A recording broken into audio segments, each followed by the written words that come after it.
Hello, Internet, and welcome to another episode of All Myths Are True here on Game Nights with 2Gs and a K. I'm your host and your keeper of monsters and your unprepared game master, Savvy, and we're here to play a game that I'm very excited about.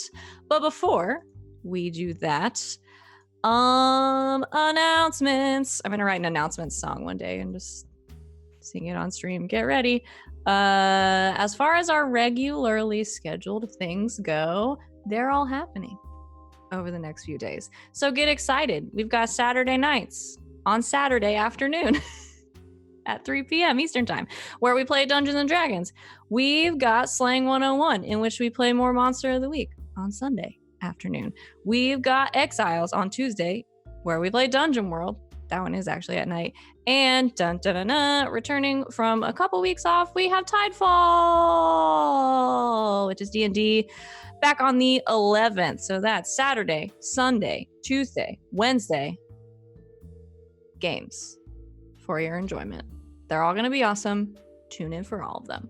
Or watch the VODs, which you can watch here on our Twitch page or later on our YouTube. And if you didn't take notes just now on our schedule is down below our faces. If you're watching live on Twitch, it is also pinned to our Twitter page. It's also on our Discord, which you can join and come talk to us about games and all kind of fun stuff.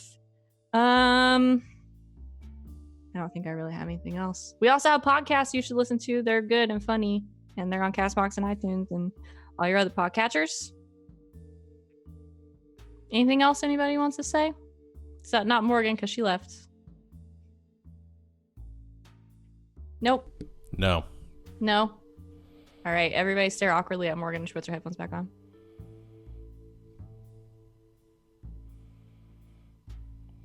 This is too much silence. Doesn't work if she's not looking at us.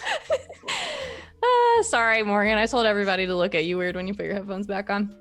Oh, okay. All right. Live TV, everybody. So yeah, that's it. We got a lot of fun stuff coming up, but right here, right now, we're gonna play some Monster of the Week. I guess I can say what our next thing is gonna be. Yeah. Since it's coming up, I guess I totally forgot about that. So yeah, if you've been watching All Myths Are True for the last 12 weeks or so, I think we're on week 13, you'll know what's going on. If you haven't, they're all on YouTube. Go watch them. They're pretty fun, if I do say so myself. But we are coming to what is the end of this arc, this major kind of storyline of this season of All Myths Are True. I don't know. I guess it's a season. But yeah, we're sort of coming to the end of this story. We have probably this session and one more of these wonderful characters. So get your fill, because in a few weeks, we are going to be starting something new. We're going to be playing Tales from the Loop.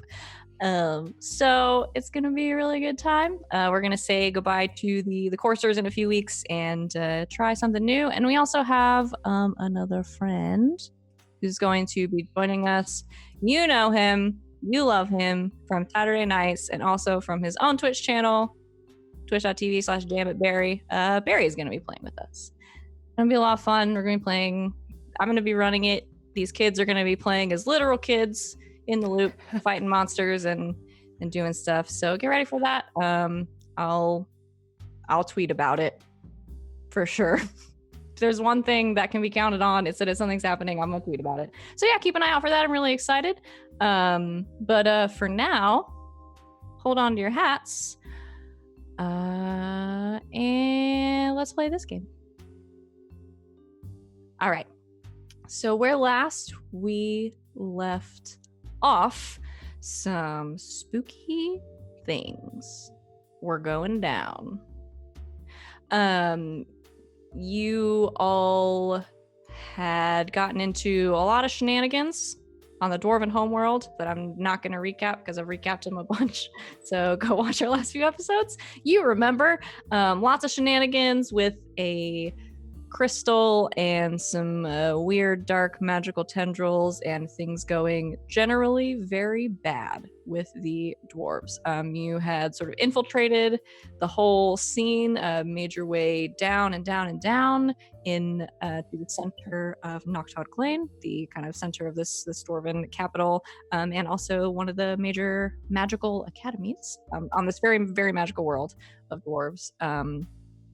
You got into some trouble doing some big magic, trying to fix said very powerful magical crystal, opened up a portal in a wall, got sucked into it, and experienced some very strange things. You were all separated.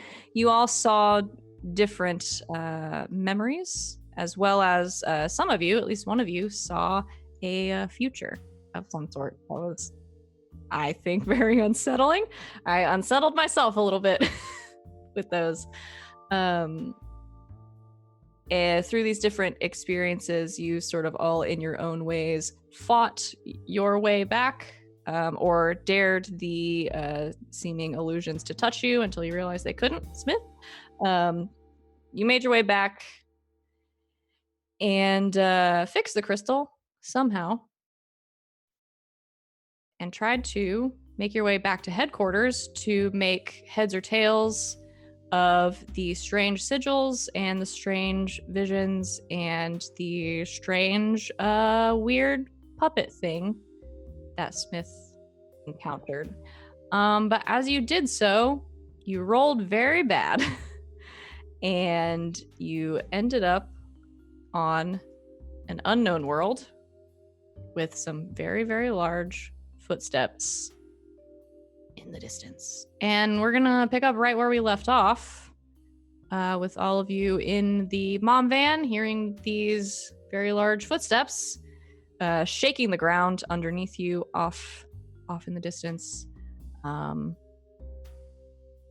Lost, definitely not home, and not really sure what's going on. What would you like to do? Where are we? I really wish I knew the answer to that. Give me a minute. Can I try to, since I've primarily been the navigator in the mob van, can I try to figure out what went wrong? I know I zoned out for a minute. I don't know what move this would be. Well, do you... I guess when you say find out what went wrong, what do you mean?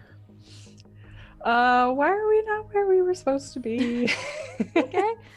And where are we, perhaps?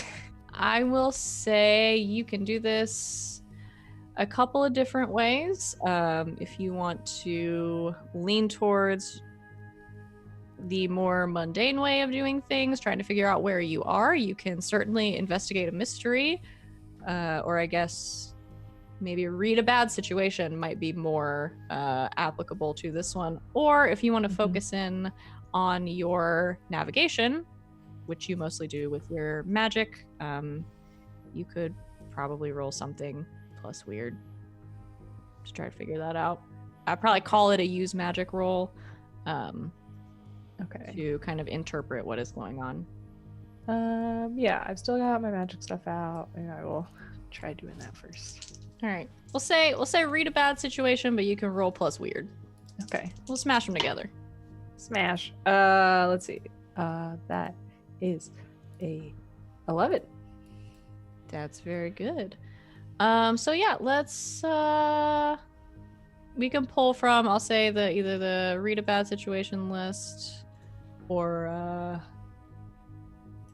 investigate a mystery. I don't know. What do you want to know? Part of me wants to ask what's the biggest threat, but I feel like it might be quickly walking this way. So, oh no. Okay, so I gotta ask. Oh, I gotta ask 3 of these. Okay. What's our best way out? Your best way out is probably the way you came. There, you sort of find yourself in this damp forest. There are large trees kind of surrounding you. There is no sort of like road or any indication that there's civilization or anything like that. So rather than try to traverse this unknown planet, the best thing to do is probably to get back out through another time portal. Okay. And I can't remember, have we set those up in the past, or does Aegis set those up and then we jump through them? How does this work? Both I don't remember. typically when you are out in the field and you're returning, that's mostly on you and the technology of the mom van to sort of be able to return to the point from which you came. Okay. You're just gonna want a quick turnaround. Yeah. Okay. Well, I don't know where we are yet, but I mean, we could just get the van start back up and we could just try to leave. Yeah, that sounds like a good idea. Yes, Done. Does it sound like they're getting closer? These big footsteps that we hear? I think right now they are, because they're so far apart, because they are so large that it's hard to tell. They're not happening any quicker. Can I don't know if we can will this into existence, but does the mom van have a moonroof or a sunroof or whatever you call it? It probably does. I feel like we might have had one when we were were we driving it with all the werewolves? I feel like we used it in a chase scene at least once. I don't remember. It wasn't the werewolves, but we did have a chase scene. I want to use it in this chase scene. Yeah. Is basically what I'm getting into. Okay. Because definitely I want to grab my gun, which I was missing for forever in the last arc, and my sweet trusty gun, and I want to open up the sunroof and stick my head out while they are doing trying to get the van moving. Okay, now you can have a sunroof or a moonroof. You can't have both. Whichever one opens. I know one of them opens and one of them kind of partially opens, and The moonroof, I think, is the one that slides back in. Anyway, Okay. I was just kidding. Yeah, it's a big window on the roof, and you open it. okay. Otherwise, I Okay. smash it open. No, I don't think Leflo would I like shoot that it very out. much. I shoot a big square in the ceiling and make one. And then Well, push there it goes that open. dimensional integrity. Getting home's going to be a lot more difficult. It's a convertible now. No, I just get up I just stand up out of the top. Okay, like a bachelorette party in a limousine. Yeah, basically. You poke your I go, head and your gun "Woo!" out the top of the mom van and look around, and I think you hear the footsteps, and I think from off to one side you can see every so often when one of these giant footsteps hits the ground, the tops of the trees kind of shake just a little bit in proximity. Okay. I'm training my gun on the foliage, preparing myself to shoot whatever comes out.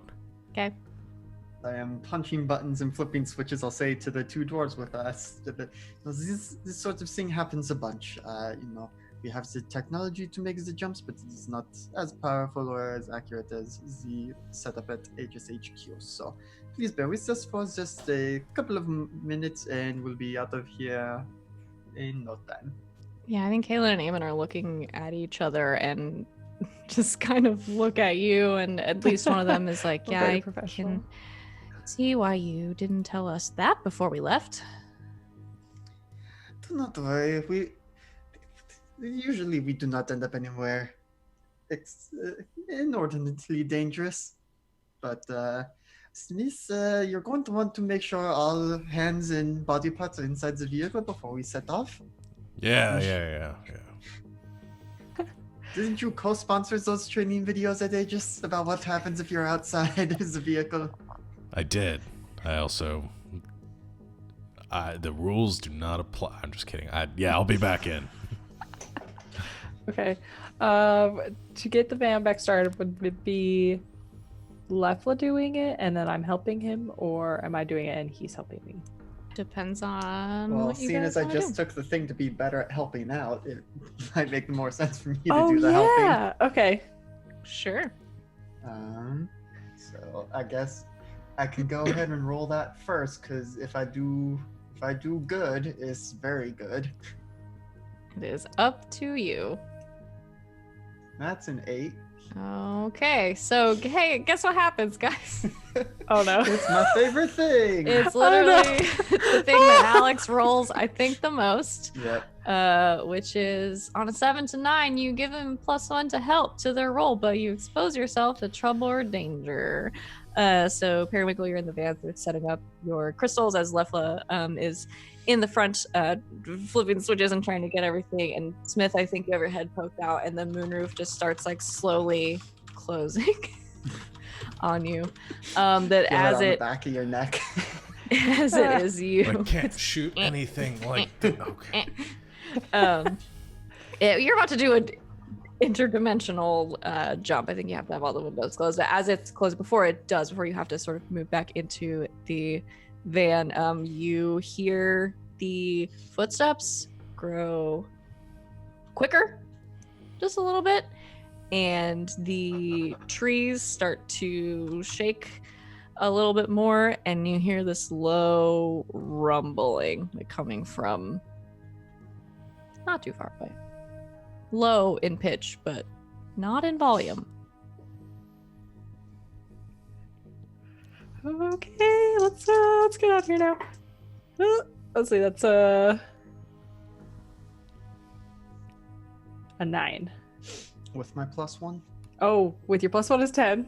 I was about to ask. Okay, great. So yes, you close the moonroof, and so you kind of withdraw back into the van as it starts to roll forward and power up.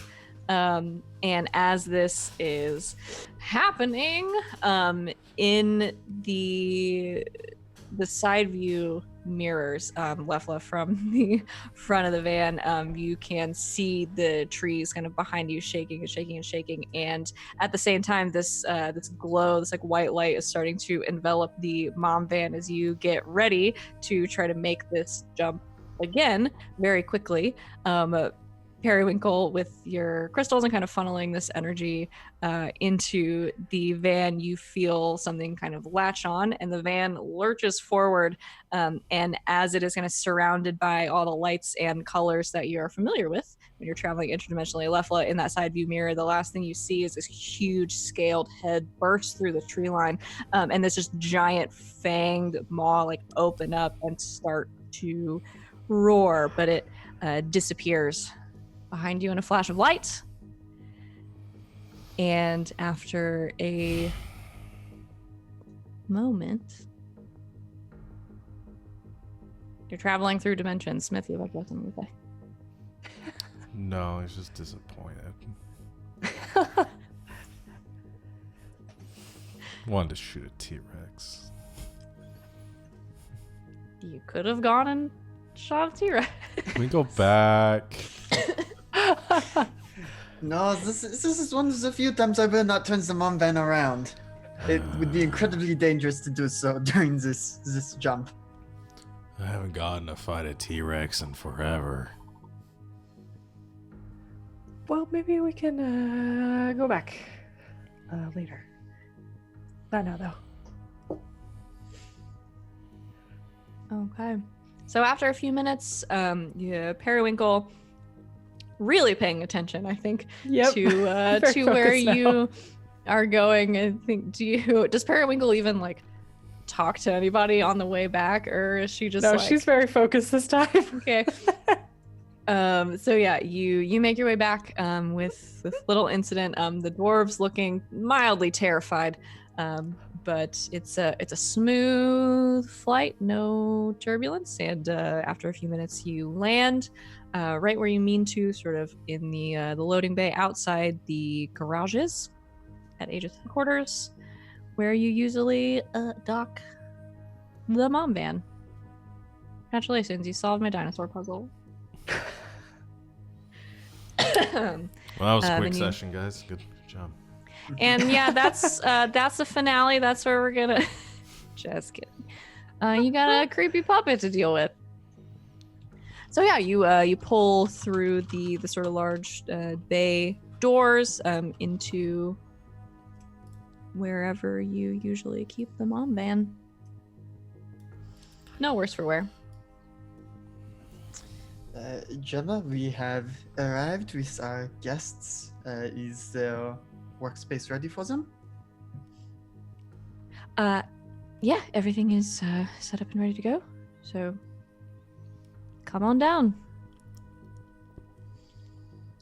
All right, well, let's go and see Gemma face to face.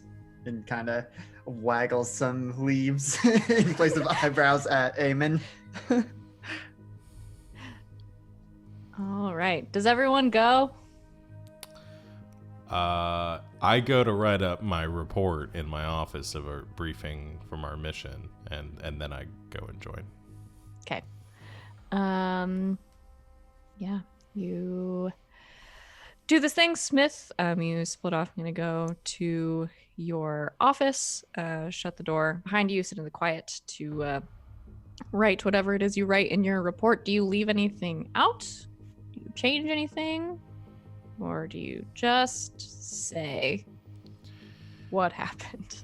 I mean, I leave out specifically what was said. I don't know what's said in other people's visions, but I leave out specifically what was said in mine. I just like creepy puppet thing. Let's talk to us.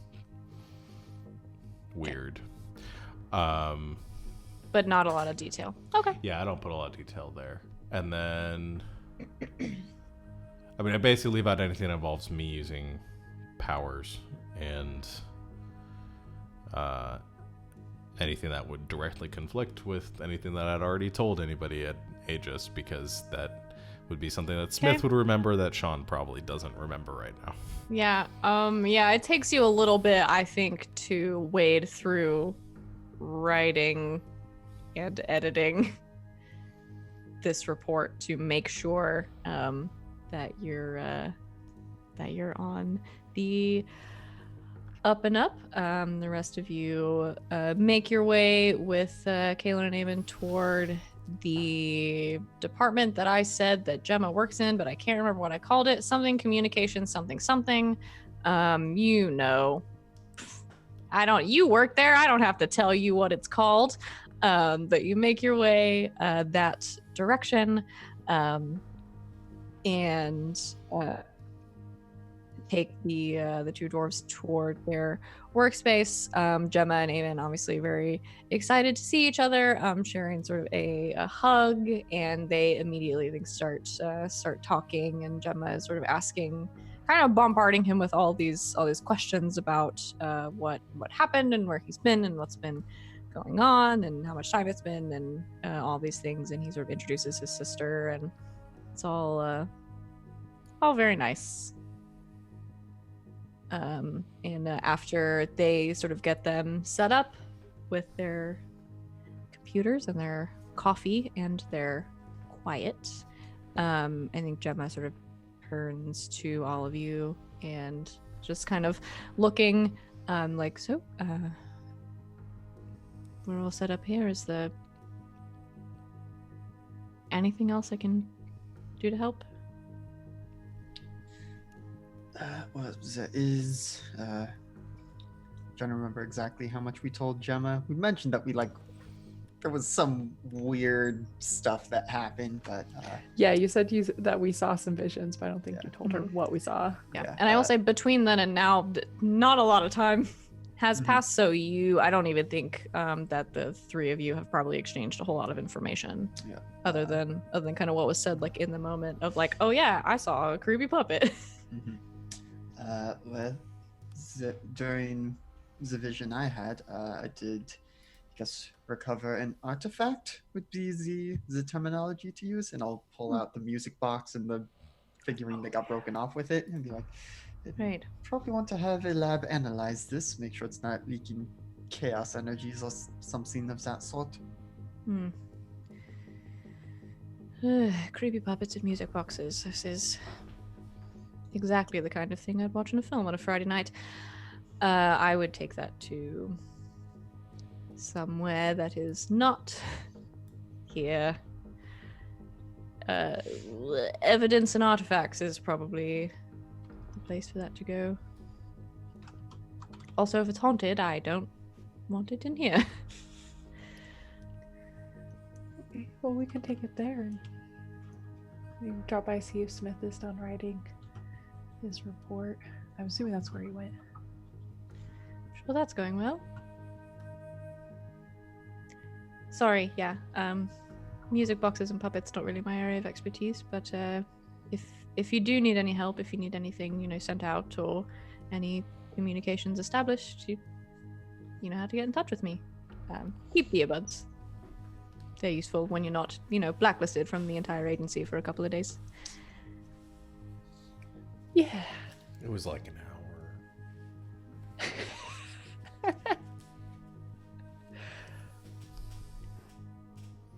All right, well, good luck. I don't know what. I mean, we got the two experts on this sort of glyph stuff.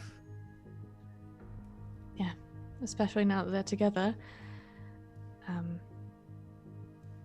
Thank you. Really. It seems like you went through a lot to get them back, so I'm very grateful. How we get up? And I hope Smith doesn't get in too much trouble. I guess we'll just have to see. It'll probably be fine. It's been fine in the past. I think they like them all. They let them off easy. I hope so. Right, well, best of luck. Take that downstairs. And, we might do a cleansing spell or something in here just in case. I hate puppets.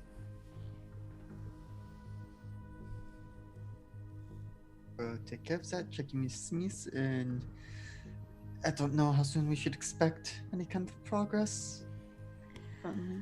I couldn't tell you, and I'm afraid if I go back in the door, they will start throwing things at me. So, like I said, keep the earpieces. As soon as I hear something, I'll just call you direct. Okay. All right. Yes. Shall we go to evidence and artifacts perimeter just in case this does have a ghost in it? Attacks me in the hallway. Yeah. Can I look at it? Sure. And as I handed you, I don't know if Gemma looked at it long enough to notice, but you would notice that one of the figurines is definitely Lefla, and Oh.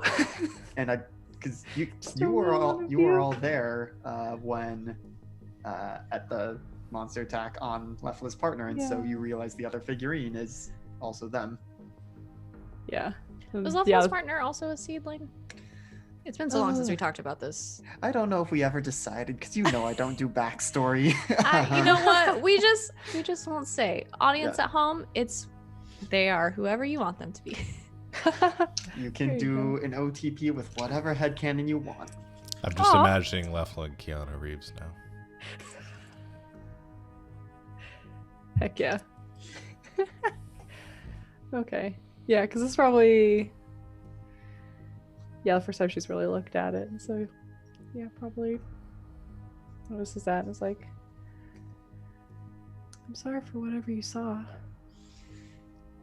I mean, it was reliving painful memories, but nothing I haven't already survived.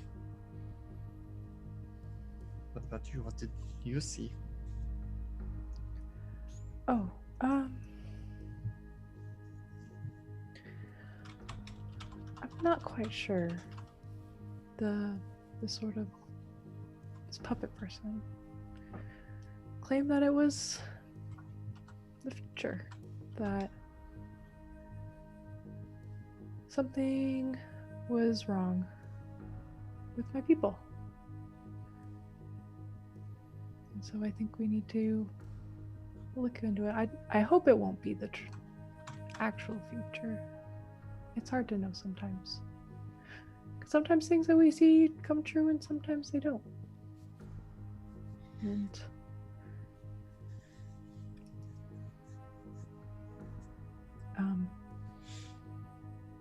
yeah, it wasn't great.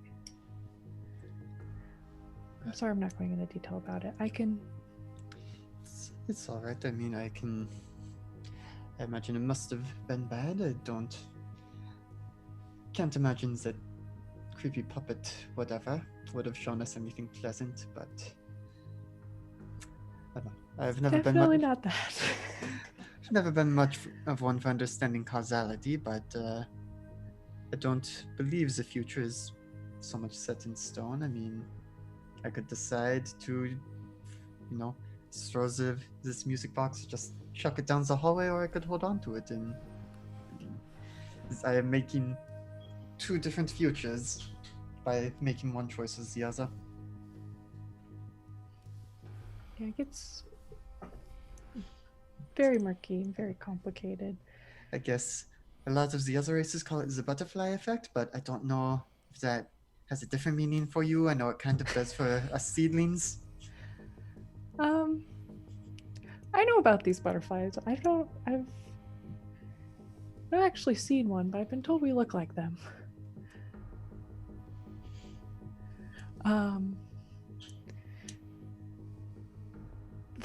The reason I'm hesitant to tell you what I saw is because it involves sort of a secret and a trust that isn't necessarily mine to share.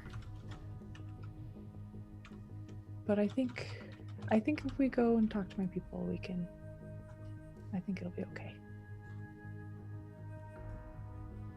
All right. Well, based on how much this mission went wrong, I can't imagine they'll be eager to send us out on another one so soon. So we might have some time on our hands. I hope so.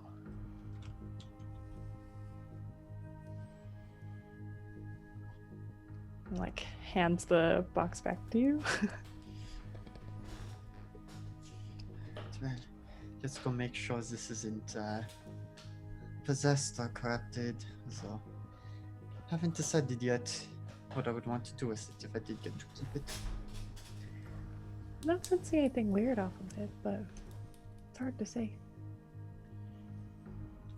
It did emerge from what I guess was supposed to be a vision. I don't know if you or Smiths would have had anything you might have been able to bring back with you.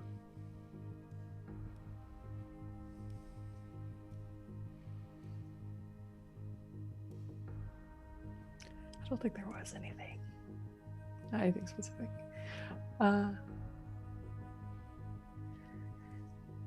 Anything that was there, I would not want to bring back with me. But I'm glad you did, because maybe this can help us. Here's hoping.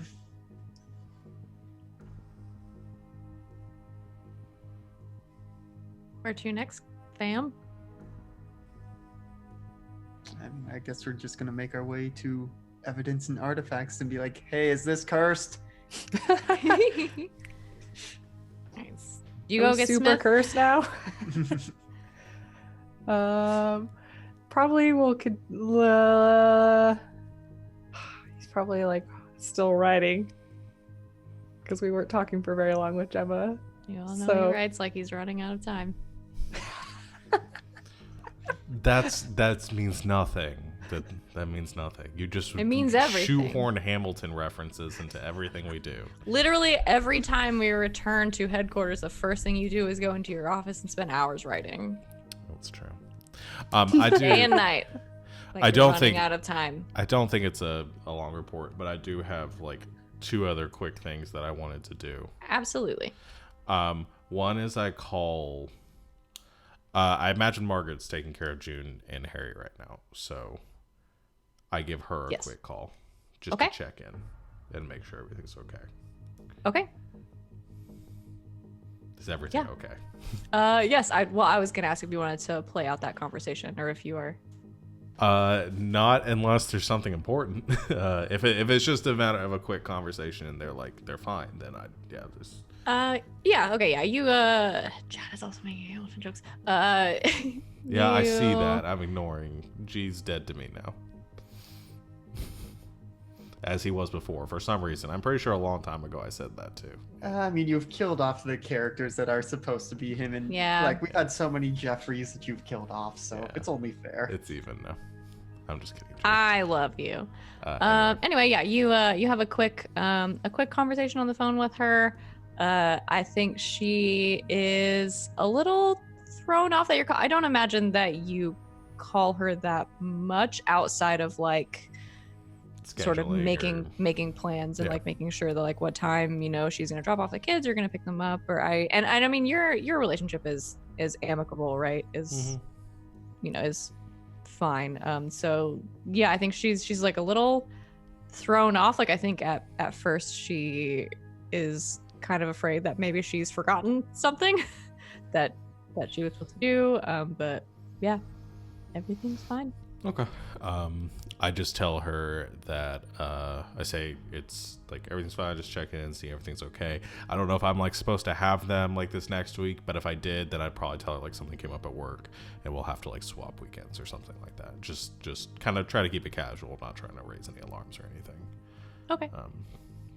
Yeah. So I do that, and then I go to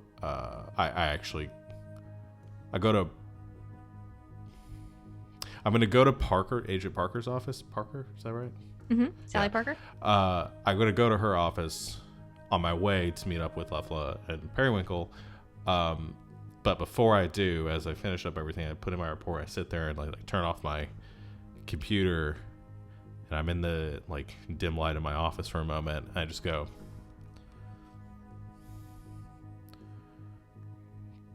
"Can you hear me?"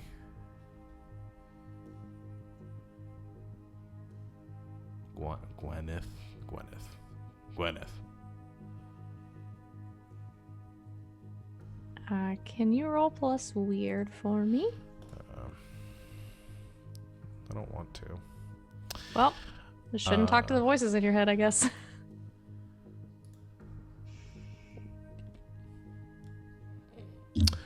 Well, that's a 13.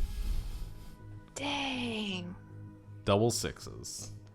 All the way across the sky.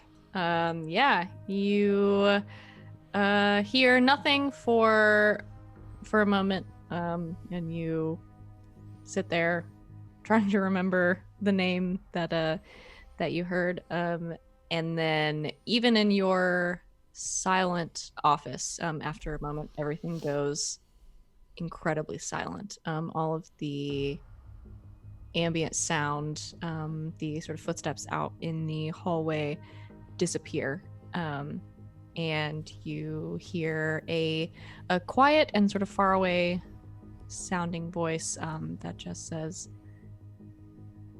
"Yes, I can always hear you." Okay, that's weird. Who are you? I assumed you knew. No. Why would I know who you are? I jumped through a volcano and then you started talking to me. You called me by my name. Fair. Okay. I mean, I know your name. I don't know who you are, though. I am a friend. That's the most vague thing you can say. I don't think that's true. Did you put this mark on my arm? No. You did. I think I'd remember that. You remember the volcano? Yes.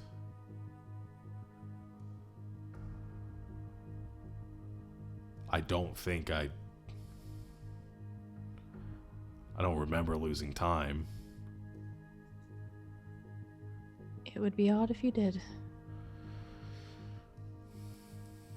Okay, what about the second one that showed up then? I was just standing there when that happened and jump through any volcanoes. No. But you are in a stressful scenario.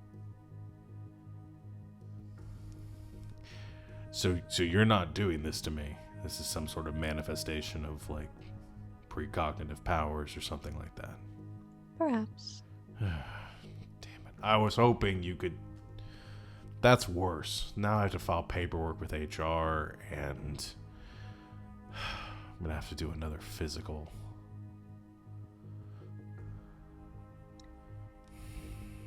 There are a lot of permits for stuff like this, you know. I don't.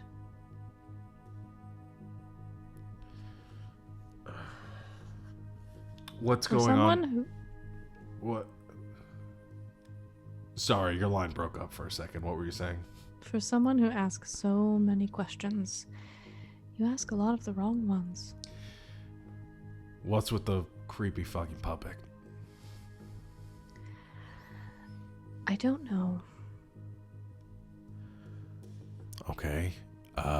Why are they bringing things to our to worlds that we've been going to? Why does anyone do what they do?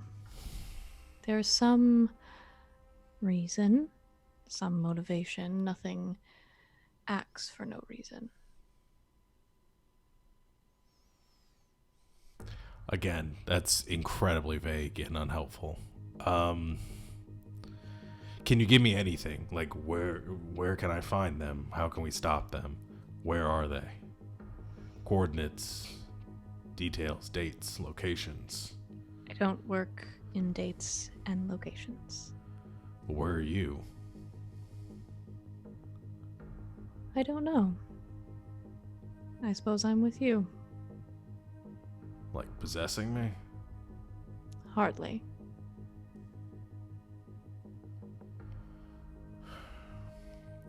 Well, Gwen, we're gonna have to figure out a few things. So I have some work I need to do.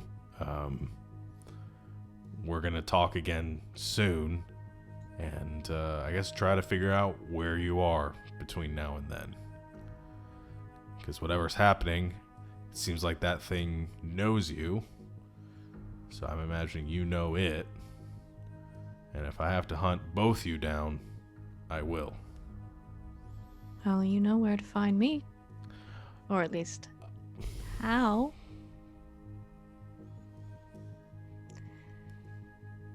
The creature, whatever you saw, whatever spoke to me, it does not like you. It does not like your friends. If I can tell you anything, it's that you should think about why. Well, most people don't like me, but I'll think about the rest of it.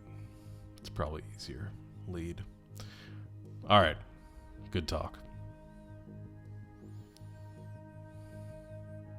Do I just hang up, or are you still listening? You said you're always listening. I'm just gonna pretend like you're not, and just walk out of the room.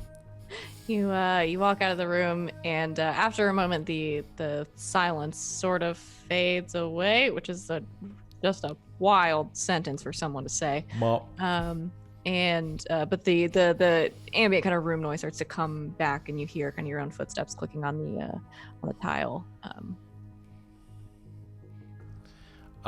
The only thing that I do after that is I go by Agent Parker's office and I ask if either she or maybe some of the rookies or somebody like that are on her team might do some surveillance and just keep an eye on my family. Okay. Yeah, she's not there, but it's easy enough to sort of get someone to drive by. Kind of keep an eye out. Okay, and that's it. I'll meet up with the others, unless there's somewhere else I need to be. But you would know better than me. I don't. I mean, unless I've gotten called in to get reamed out by my superior or something at this point, then I will just assume that I'm doing my job. Okay, so Sorry, I just looked at the roll 20 chat for the first time in like 5 throwing- minutes. Throwing wild theories yes, out there. Speculation. There is some conspiracy happening in the roll 20 chat right now. You meet up with the others who are heading down to the department that I said a few minutes ago. It was evidence and something else. And Artifacts. Evidence and artifacts. The three of you are together. You head down that direction. Anything you want to accomplish before you get there? Smith, just to catch you up, I mean, this came from my vision. I essentially relived memories about my partner and kind of indicating the broken figurine. My vision, Periwinkle said she saw terrible potential future, but can't speak about it yet. What did you see?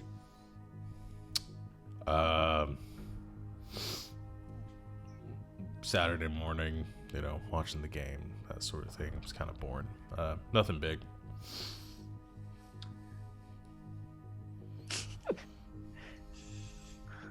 Moves the fake glasses down and gives you the like. No, it was creepy. disapproving Puppet look. showed up. Things danced around, knives, stuff like that. The usual. I can't say I did see a werewolf in my vision, like the ones that we dealt with earlier. And I saw part of one of the hags.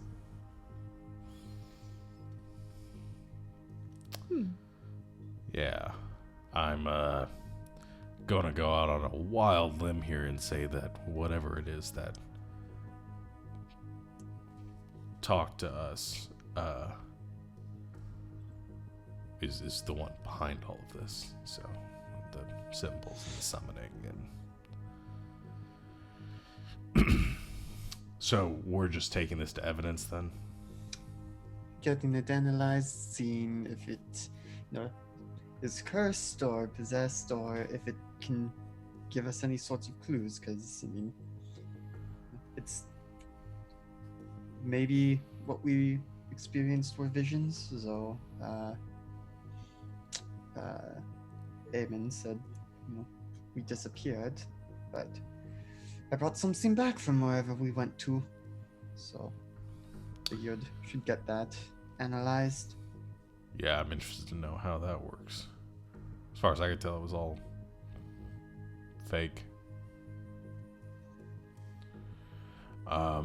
Did Periwinkle say anything? Or I don't know if she's told us about the danger wanting to go visit your people. I know I wasn't there for the conversation you guys just had, but I don't know if I've been brought up to date on that. No, so just like during this conversation, just like been thinking, and then would probably say, we should probably, I've told this to Leftfoot, but I think we should go speak to some of my people. Right, yeah. Do you think they can help us find this person Perhaps. thing? Okay. And if anything, I think my mother's advice could help you with some of the visions that you've been seeing separate from this. Yeah,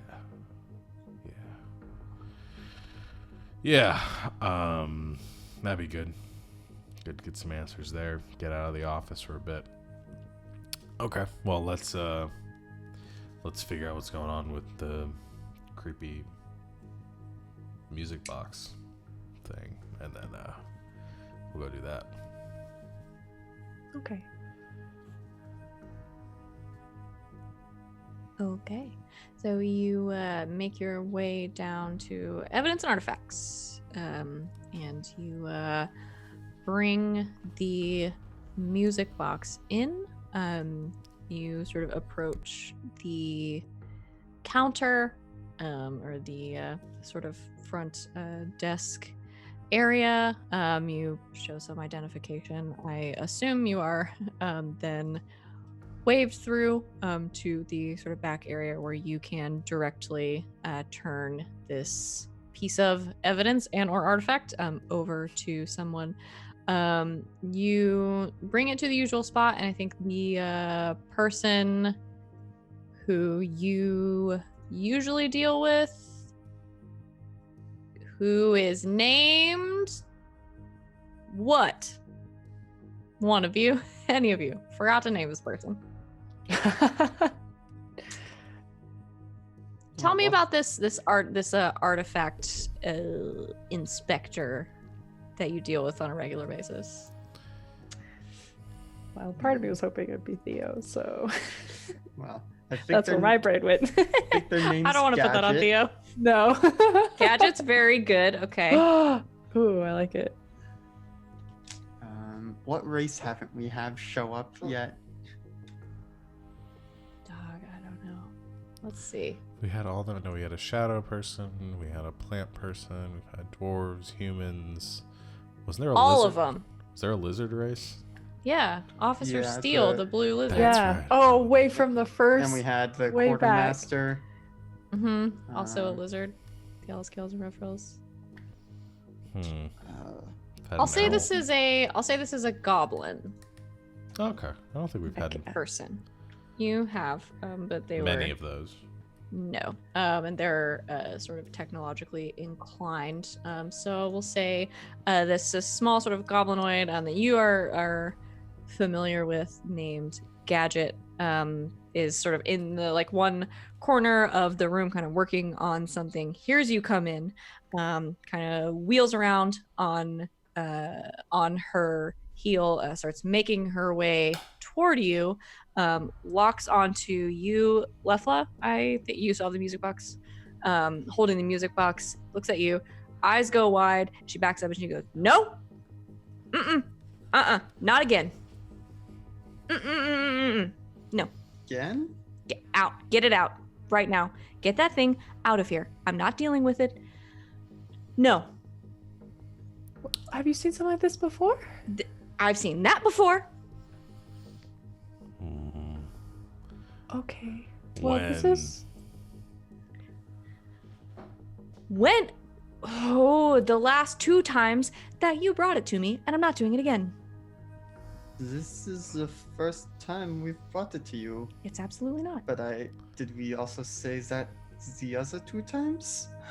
Oh my gosh, do you people even read the reports that you write? You write them. Do you have a report that we've written on this? I absolutely do. And she makes her way over. I turned to the other toward- two. Is this a Groundhog's Day thing? Are we in a Groundhog's Day? I thought we remembered if it was a Groundhog's Day thing. I feel like we would remember if we. Maybe it is for everyone else but us. I don't know. Chad asked if she was wearing Heelys, so she is now. Yeah, she turns on her heel because she's wearing great Heelys, and she rolls across the floor to her filing cabinet, sort of goes through to the third drawer, pulls out the drawer, flips through some files, pulls one out, and hands it over to you, Smith. You flip it open because this is a report, and you recognize it because this is a report that you wrote What weeks the ago. hell?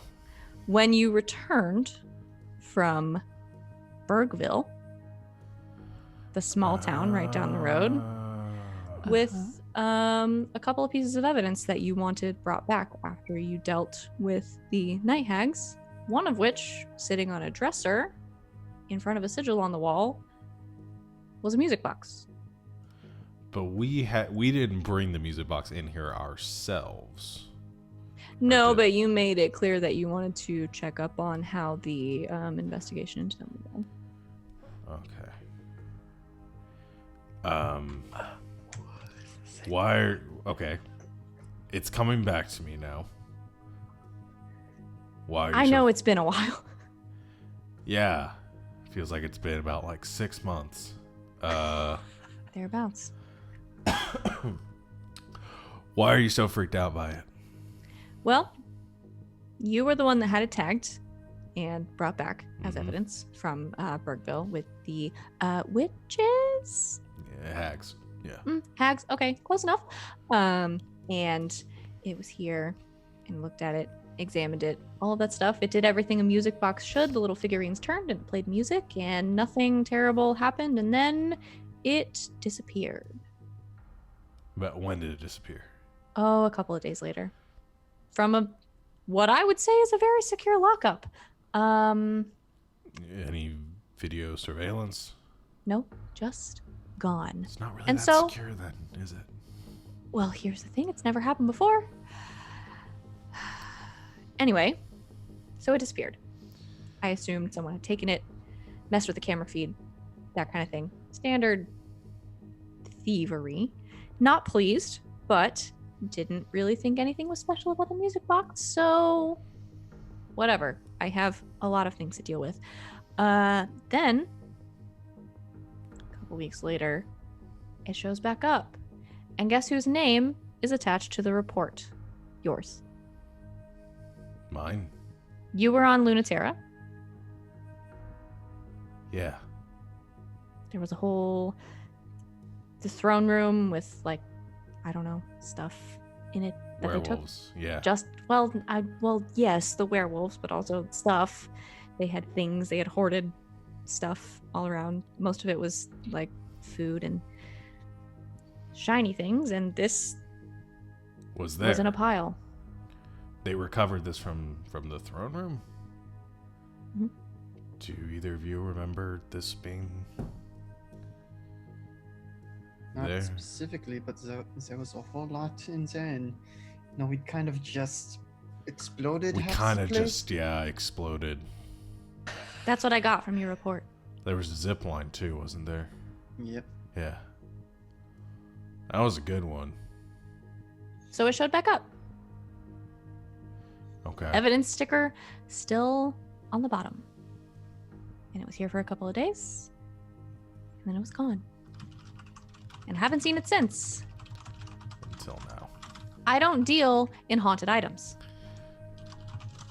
You're saying you don't have anything that's haunted? I'm not saying I don't have anything that's haunted. I'm saying when I find out it's haunted, it's not my problem anymore. Was it someone else in your department's problem?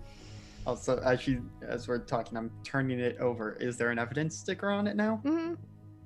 There's a little sticker on the bottom. Did you take any photos of it when it was brought in for processing? How bad do you think I am at my job? Do you want me to answer that? Yes, I have plenty of photos of it. All right. Agent Smith. Yeah, can I see them? Sure. And she sort of walks over to a terminal and starts pulling up photos on a I'm screen. trying to remember because I'm pretty sure we went through the music box before at the Hags, like right before we were captured or something. Mhm.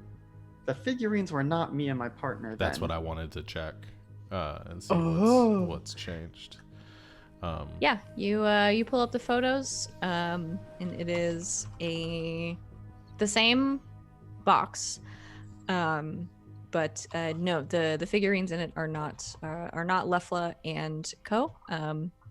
There is just a small sort of standard kind of dancer figurine in it. Okay, so none of the figurine was something standard, and then now it's okay.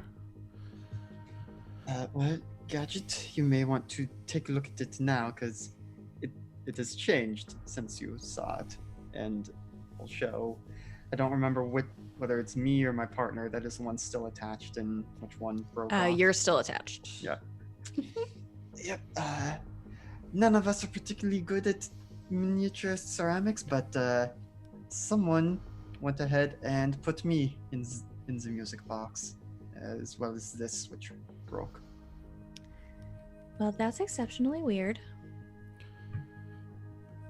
Did you run any Wow. scans on it or any tests on it when it came in? Yeah, everything I could think of. There was nothing. Let me pull up the second set of photos. And so she sort of swipes away the first set that just has the it's like a ballerina or something in it, and pulls up another set of photos, in which the box looks mostly the same, The sort of exterior of the box is the same. The serial number and everything that's on the evidence sticker is the same. But I think looking at it, Smith, I think you notice something just slightly different about the figurine in the center. It still sort of has the form and posture of a dancer, but on the back, just because you said this is specifically what you're looking for, on the back of this sort of white outfit that this dancer is wearing, there are these small like purple marks, like 2 lines kind of down its back. Can you enhance this image? Sure, yeah. I don't know, the enhancing thing where it kind of zooms and pixelates and then unpixelates. Yeah, and you I can know see, what like- I know what enhance means. Okay. It's I not. just- Listen, it's what I do is nothing like you see on TV. That's okay, why like I I was can't. asking. Okay. All right. I can zoom in. And she zooms in, and yeah, Yeah. you see a Gesundheit. And she sort of zooms in on the image on the back of this kind of white ballerina's leotard. There are these 2 almost like drawn purple lines,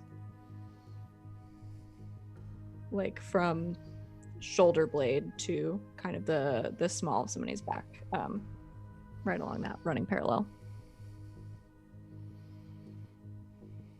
Know what made those marks?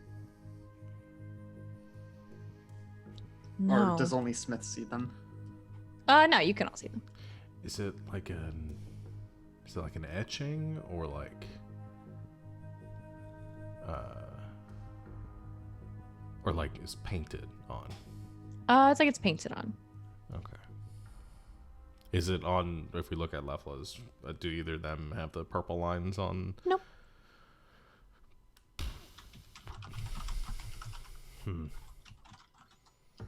Definitely changing. Yeah. Is this the rest of the photos you have? I can see if there are any more sort of in the archive. We don't usually keep all of them in the main folder.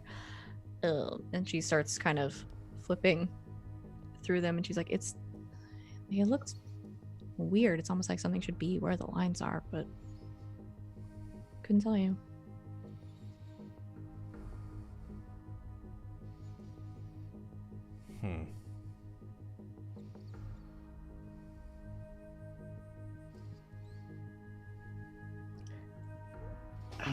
Once we go through the photos, I think. I mean, I don't know how busy you are, but it would really give me some peace of mind if you would run tests on this again, because this appears to be the same box, but it is dramatically changed. Yeah, I'll run the same gamut and see if I can find anything else. And the lines, they aren't in the initial one, right? It's just that second one. Right, yeah. This is, and I think she shows you kind of 2 pictures side by side, one of which the first time it was brought back from Bergville, where the hags were, and then the second one sort of after the werewolf incident on Lunatic, and it's got these 2 kind of purple lines drawn on the back.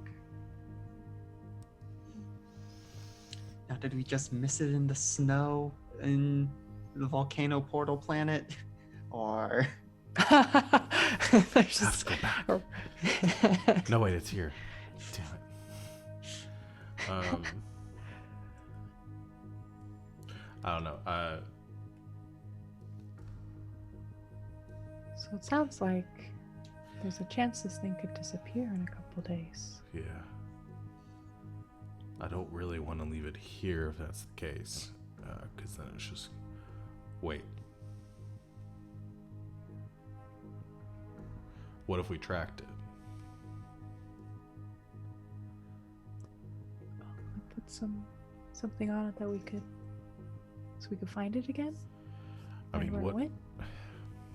whatever this is, clearly they're taking it back. I don't know. If you guys are running tests on it, not showing anything, it could be nothing. But if they're pulling it back to some place at the scene of every summoning or sigil that we're finding. If we tracked it, we might be able to get there before things got started. I don't know if we have any interdimensional trackers left in the armory, but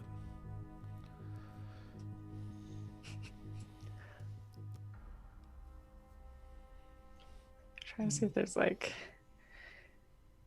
for like using magic, if there's like a way,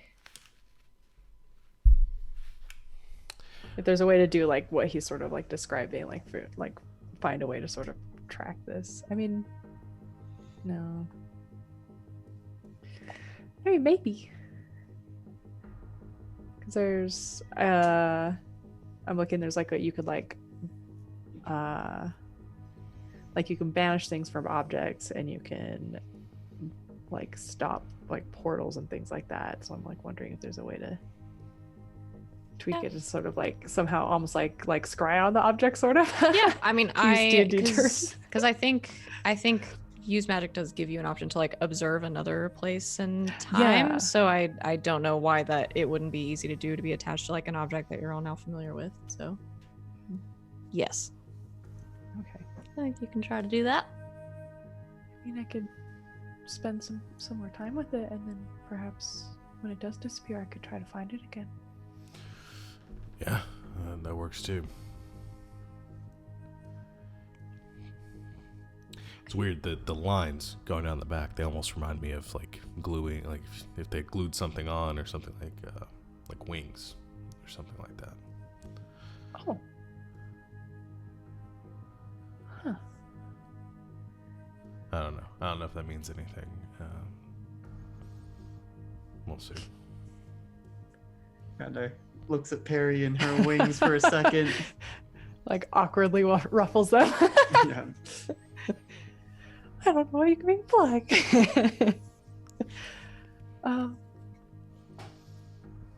Well, it was a dancer, and then it had wings, and now it looks like Clefla. I don't know what that means. I don't know. Trying to figure out the mind of a clearly unhinged person is probably not the best for our health and safety. We've got actionable things we can do right now. You try to put some mojo on this, and so we can track it down if it goes missing. And then we go to your people, see what's up there. Okay. Gadget, do you mind if I in here, or should I go? Because you said you didn't like it very much. Absolutely love it if you would take this and just leave. Okay. Good enough. Are you still going to run the tests on it, or? I can do that now, or you can bring it back later. Maybe do it now before you put your magic on it, Periwinkle. Well, that's a good idea in case it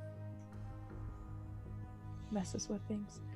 That'll give me a minute to go make a phone call really quick. All right.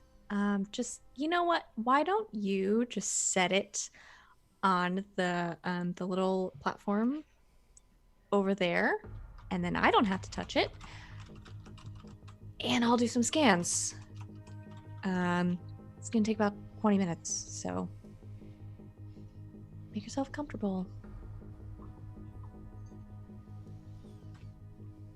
No phone calls in the lab space, so interferes with the equipment. Okay. Yeah, I'm just gonna go to my office. I'll be back in a sec, guys. Okay. Periwinkle heads to her office to make a phone call. The other two of you wait. Mm-hmm. Yeah, I mean, I am not particularly inclined to let this thing leave my sight for until it disappears, apparently.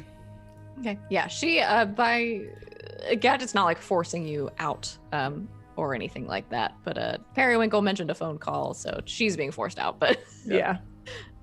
yeah, if you want to just kind of wait in the lab, Gadget runs some scans and types away on a computer, and there's some flashing lights and some loud sounds, and she runs a bunch of tests. Periwinkle. Yeah. You want to make a phone call? Yeah. Who to?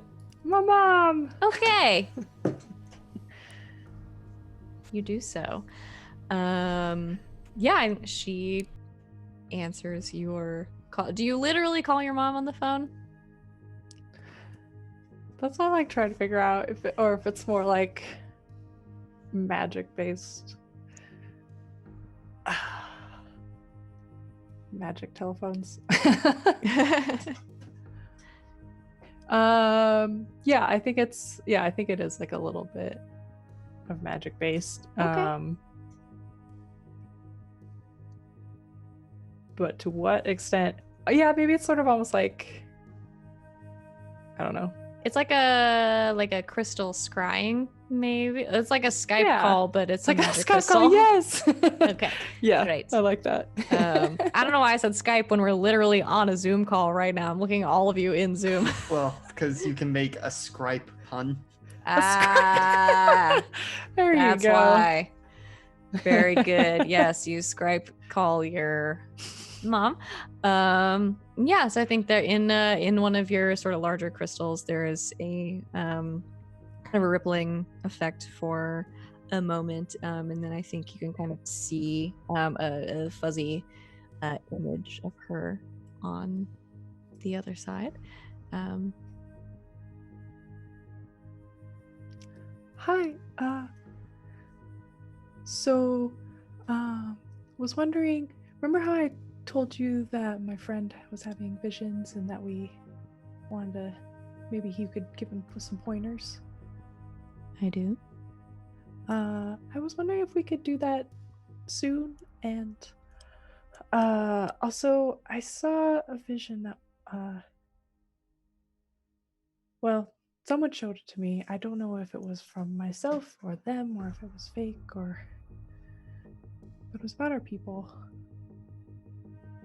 And I saw Sable in it. You were very distressed. Yeah, I mean,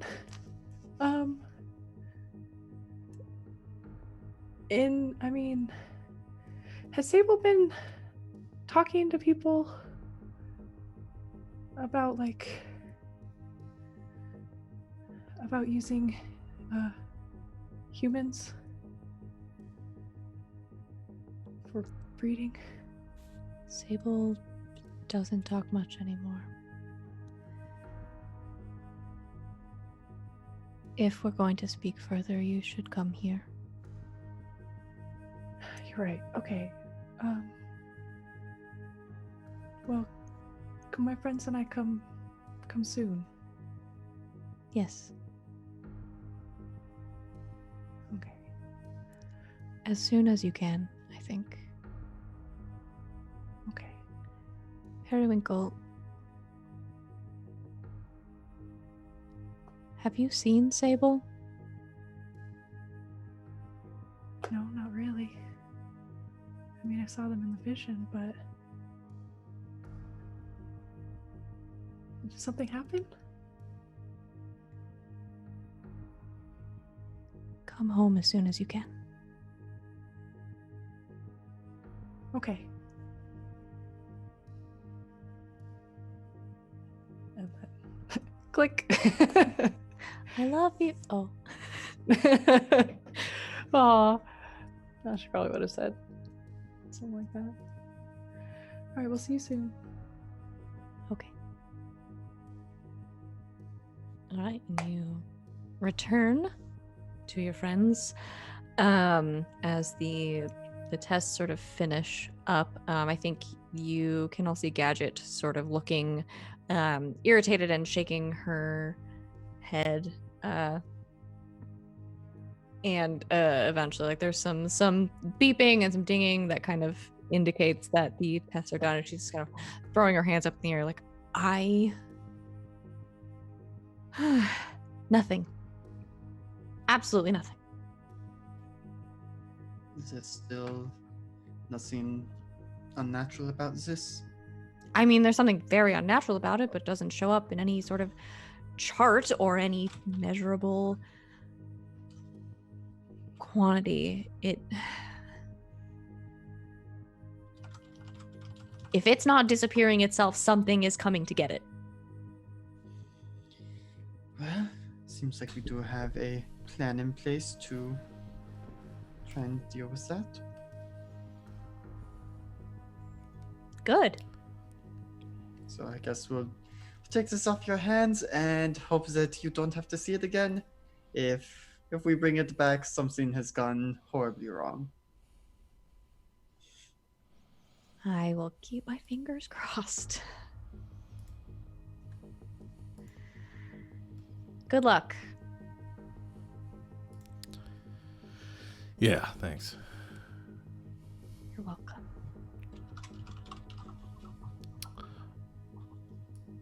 She hands over the box, and you make your way out.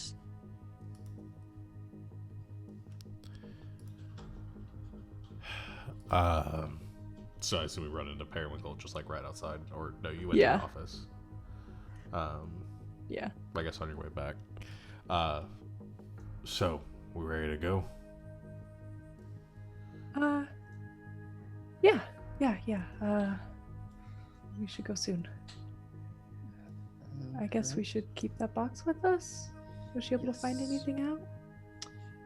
Apparently it's still just an ordinary music box by all the tests she ran. Hmm.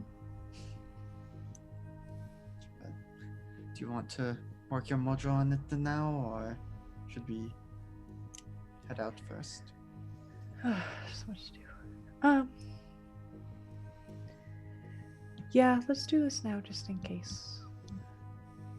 Alright. And y'all got the brother and sister set up Yep. in their Jenna lab. will let us know as soon as she knows anything. Good. All right. Cool. Yeah. Which I assume will happen like 3 seconds after we realize what's going on and the world ends or something. I mean, given our luck, but the world does not always have such a sense of dramatic timing. Yeah.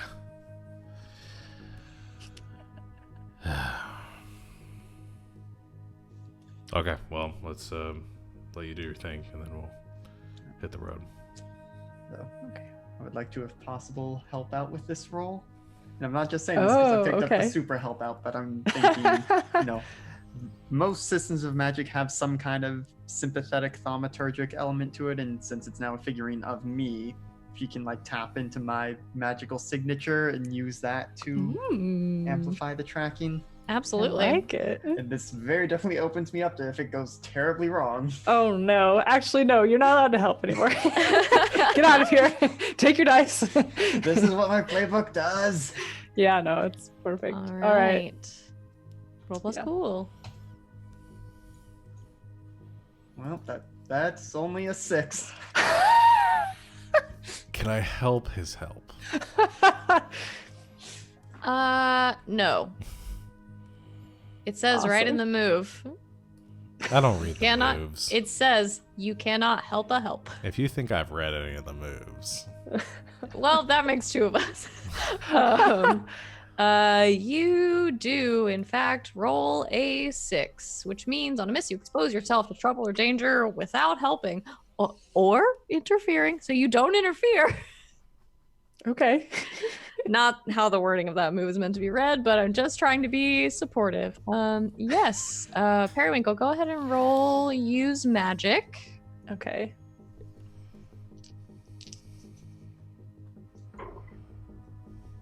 Oh dear. That's 7. Okay. Could be worse. So Could be worse. Alex, mark your XP. Yeah. But on a 7 to 9, it works imperfectly. So choose your effect, which we're going to say is observe another place or time, and choose a glitch.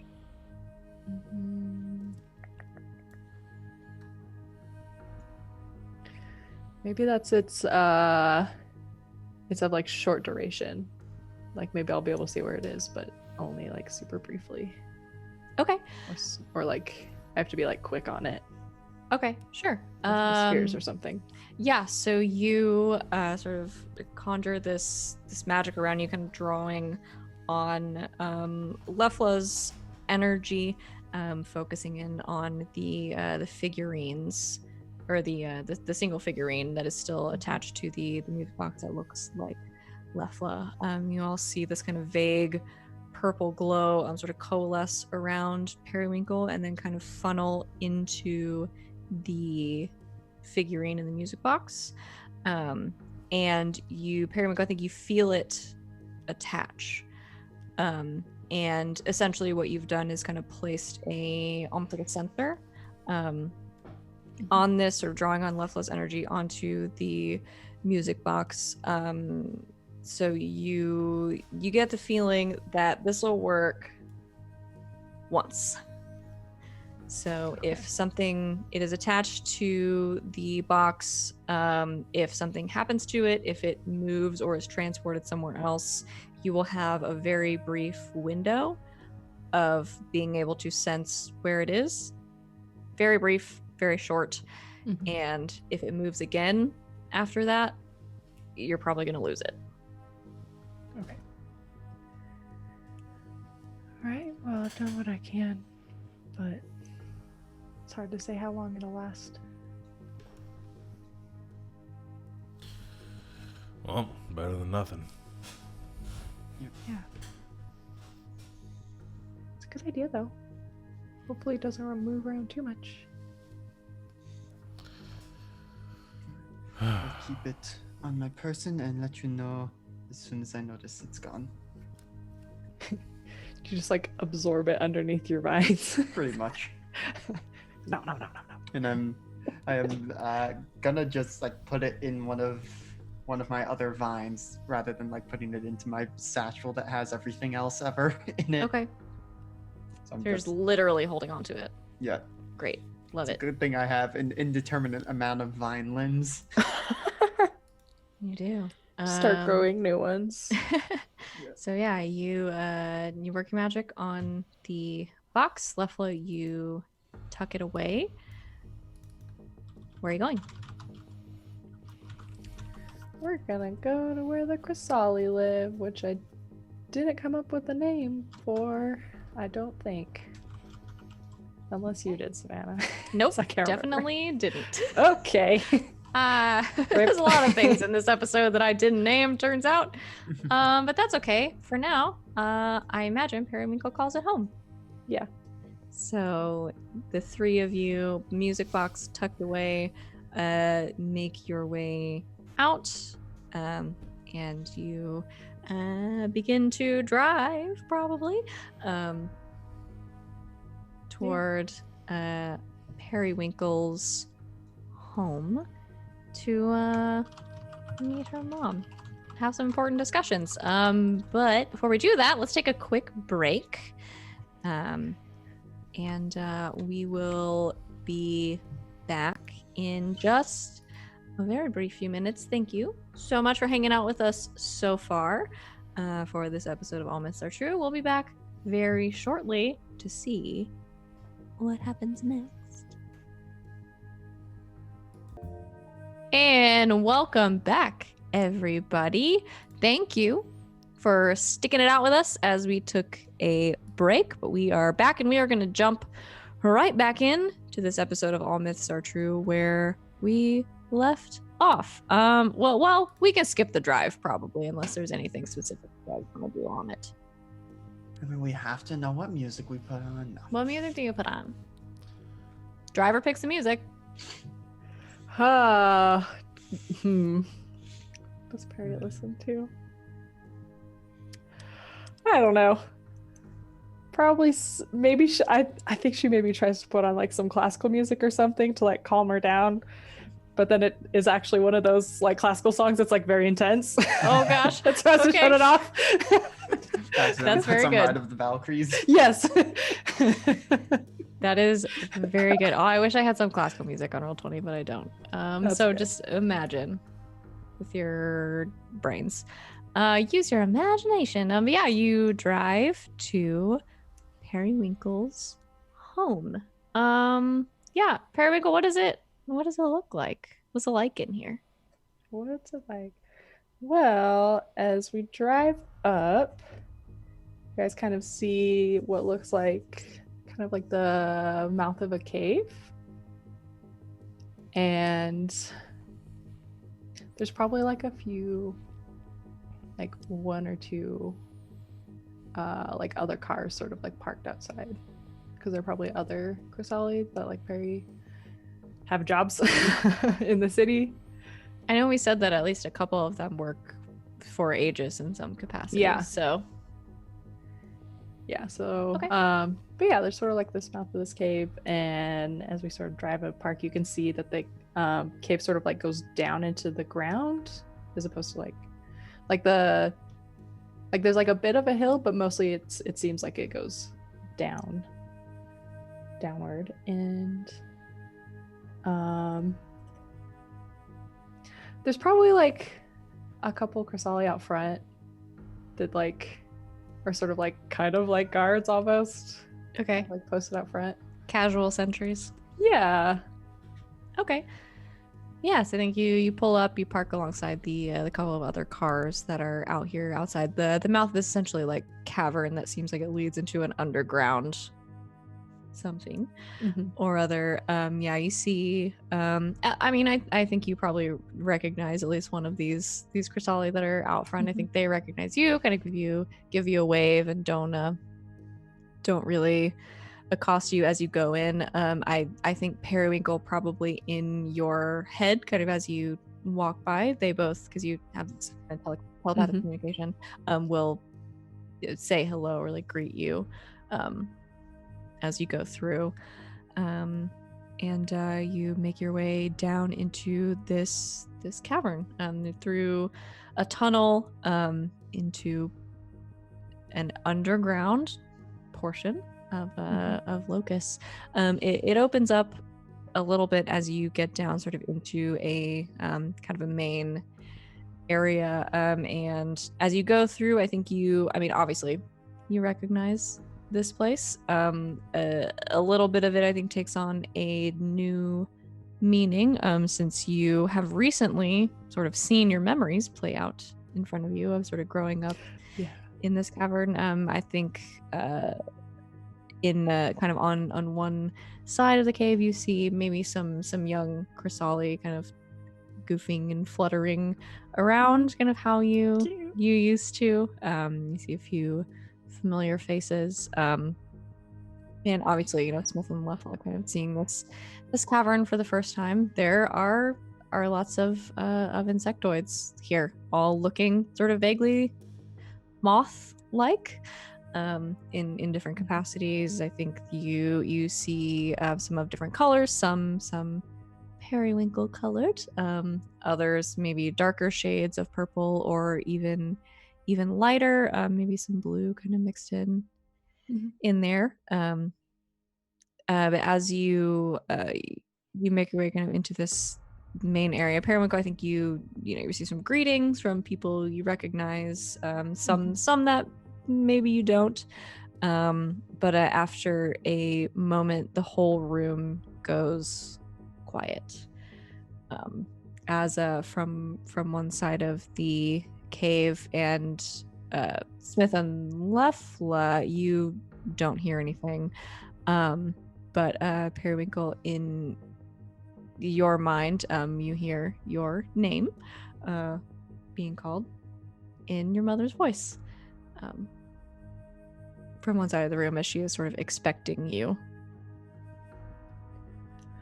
Oh, I forgot you guys probably can't hear. We're just gonna go over there. My mother's ready to see us. All right, we'll follow you. Sorry, I forget a lot of the insectoids that we communicate not between ourselves. Sort of. Oh, Well, I guess they can explain how this works then. Yeah. And I guess I will just be sitting here with my own thoughts. No, wait.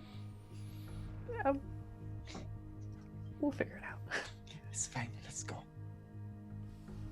All right, you follow your mother's voice, Periwinkle, off to kind of a side chamber that you're familiar with, and you all kind of enter as the door shuts behind you, and you see Periwinkle. What does your mother look like? Ooh. Okay. She's probably like she's like taller than Periwinkle and like taller than some of the other Chrysala you guys would have seen. It has sort of like Peri sort of has like a little bit of like sort of like fur around her neck, and her mother has like this like sort of like very big sort of poofy, almost like looks almost like a sort of like a cape or a mantle in the sense of like this sort of fur sort of like around her like neck and over her shoulders. She's sort of like a lighter, like almost white, but sort of like a lightish purple color, and has sort of these like big sort of like blue sort of swirling eyes, and she has sort of like a almost like a sort of like a crown on her head a little bit, that sort of like looked like it's made out of sort of like metal and like some of these crystals, almost like like a little bit of a crown.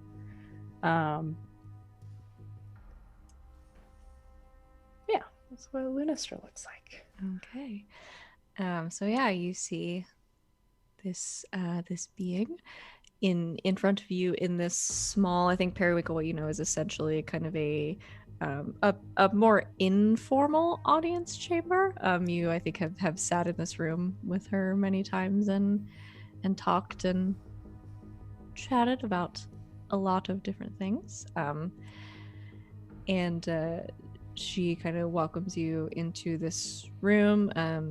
Periwinkle, I think, greeting you with a brief kind of embrace. It's probably been a little bit since you've been home. So hugs you and then kind of steps back and with her sort of large, like swirling blue eyes, takes all of you in and then out loud says, "Welcome." Thank you for speaking with us, Your Highness.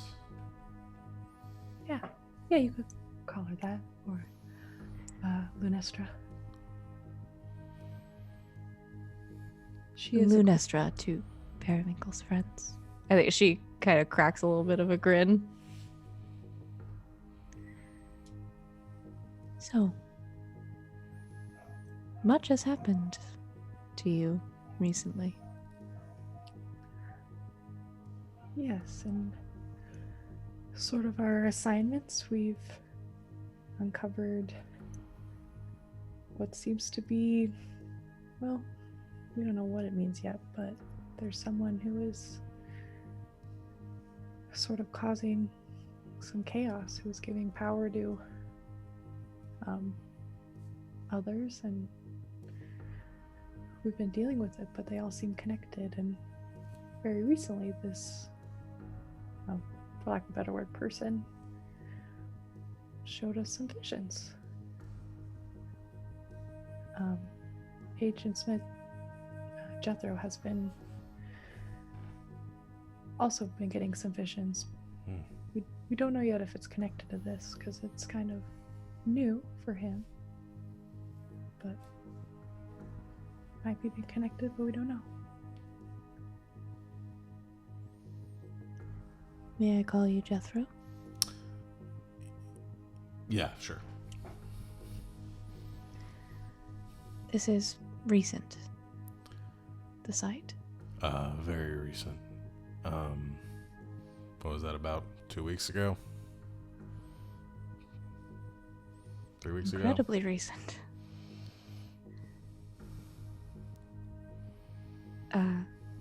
Are you still wearing your sunglasses? No, I'll take them off. Okay. Hmm. Eyes are different too. That was kind of part of it, and then I'll show her the markings on my arm. Hmm. So not an inborn gift. There's some debate about that. How do you mean? Someone has reached out to me and told me that this might be something that I've done to myself.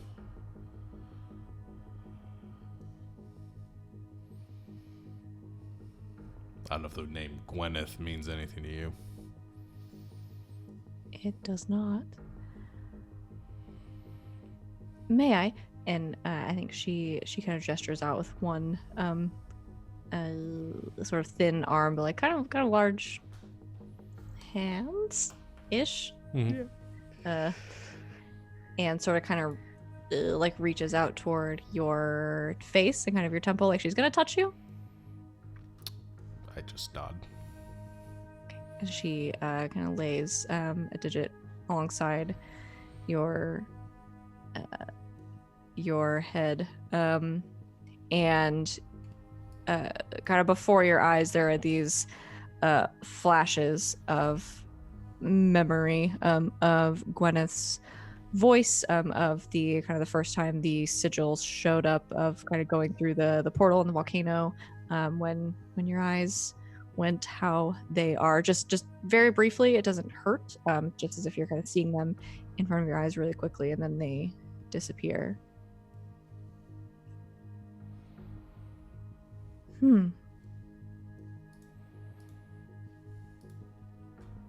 Interesting.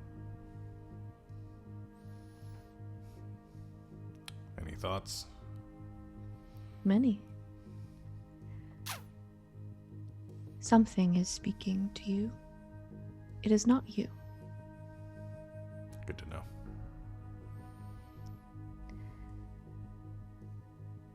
I think when this Gwyneth says you have done this, she means the magic. She means your travels. Mm.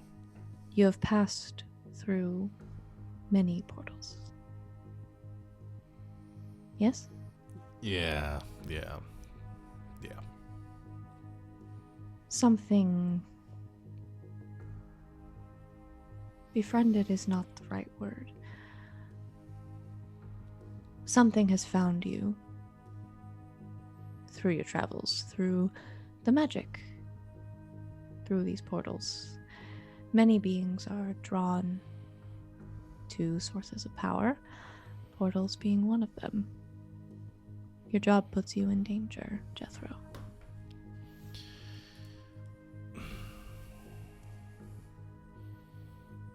Well, the good thing is I can put this in as a workers' comp.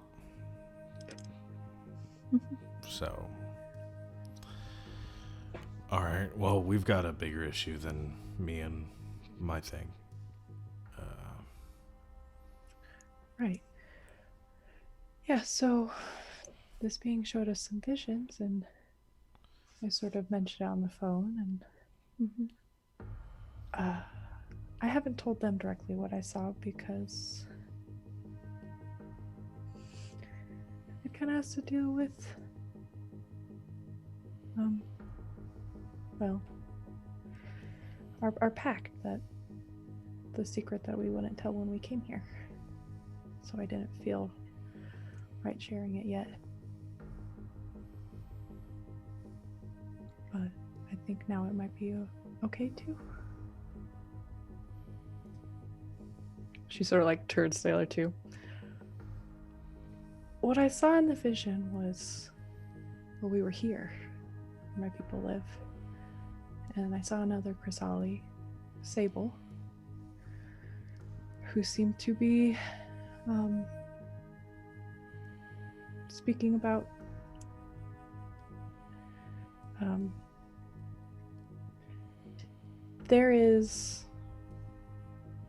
sort of a prophecy that myself and some of the others of my clutch would find our people a new home.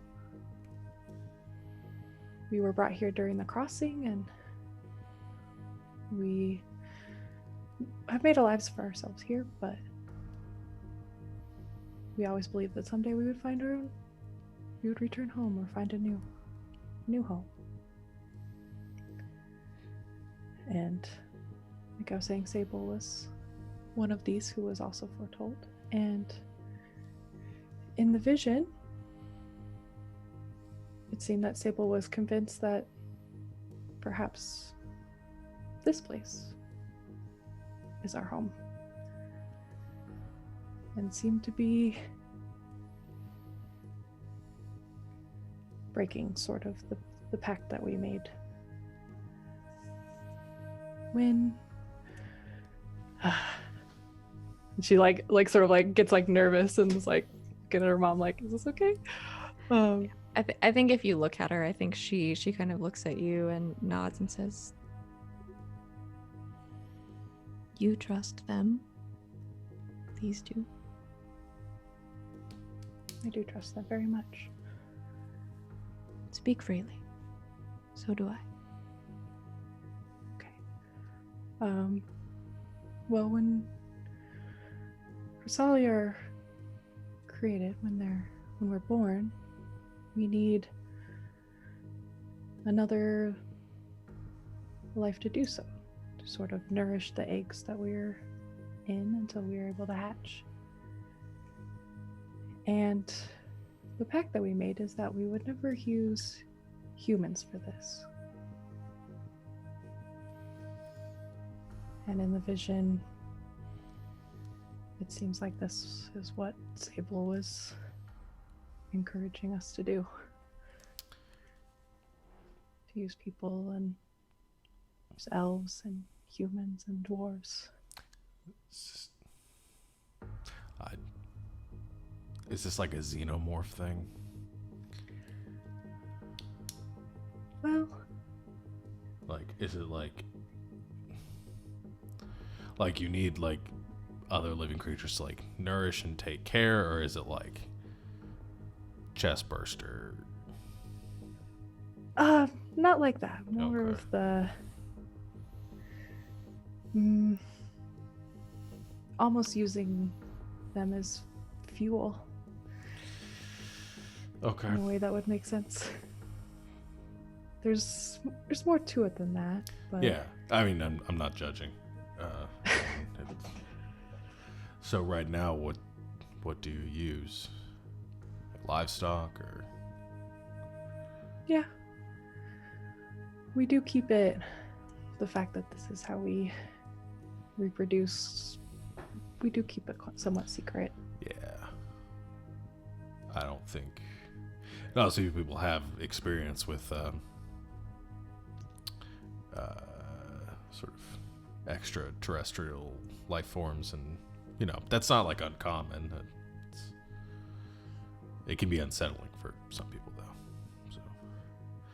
Yes.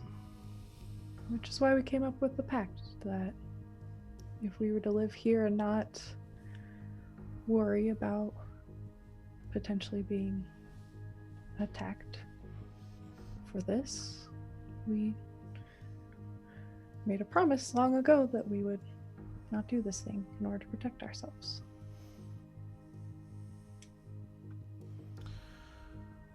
So, where's your sister now? Well, I guess I don't know. Kind of like looks at Lunestra. You mentioned something happened to Sable? I was hoping you had the answer to that. I see many things. Your sister has been gone for 2 days. Without a word. And it is rarely that we are not hearing words from Sable.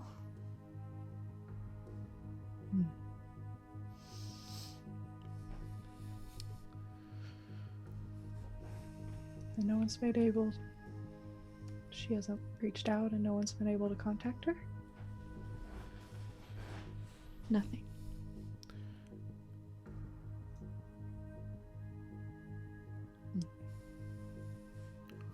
So I saw her in this vision and it seemed like she was orchestrating this. This Whatever is most was. distressing. Do you think there's a possibility that the same thing that took the Dryo also took her? Is planning on using her here the same way it's used the werewolves and the hags and the elementals and stuff. I mean, it seems likely from what we've dealt with so far. That makes me so nervous for my people.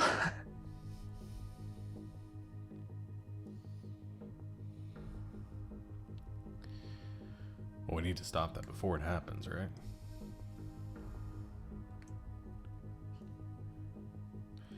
Yes. Because honestly, I don't know how Aegis would react. I mean, I trust you as individuals, but Yeah. I don't know about this organization that we work for sometimes. Yeah, I don't imagine this is something that is known by Aegis as an organization. Your pact. Yeah. Well, I'm not going to put it in my report, and we don't have to tell anyone about that. It seems kind of above my pay grade anyway, so. Right. I mean, you would know, you work for HR.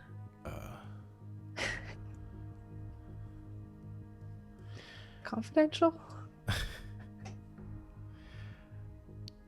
I don't know. I mean, I'm trying to think of ways that we could deal with this without needing to get everybody involved.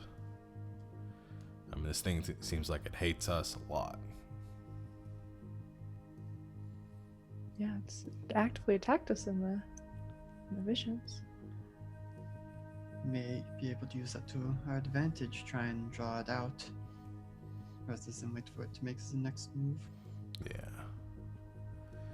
Maybe trick it into bringing us to it. Then we, it invites us inside, we upload the alien virus, blow up the spaceship, and make our way back for... Oh wait, I think I've seen that one. Yeah. Are you? We had a showing the marathon kids their movie sci-fi this movies? We had a marathon this last weekend when I had the kids over. We watched a lot of old movies. So yeah, it's kind of got that on the brain right now. Anyway, business though. It's a good idea. In theory. Yeah. I don't know We how do we have get... the box. Yeah. Box check. I still have it. Oh yeah. You still have it. Box check. Hoo-ha-ha. Yeah, but I think as you're having this conversation, Lufla, you go to sort of check and make sure the box is still there. It's still there, but I think as you're doing this, as you look at it and kind of look back up, you can feel Lunestra's kind of big eyes on you, not aggressively, almost like inquisitive, and I think she kind of locks onto you for a second and says, "You carry a great burden." This, I mean, I may be small, but this isn't too much. I mean, my kit weighs so much more than this. Periwinkle has told me much, but not how funny her friends are. Well, it is a coping mechanism. You should have seen me when we were up against the werewolves. I probably should have kept my mouth shut, but I just kept going. This box you carry with you, it belongs to the creature? It came from them. It's shown up in a few of the places that we have tangled with it, or its minions, its toys or friends. We still haven't quite figured out the distinction it has between the two.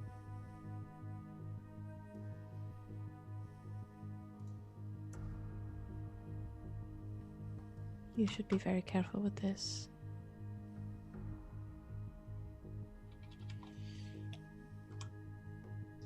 Fine.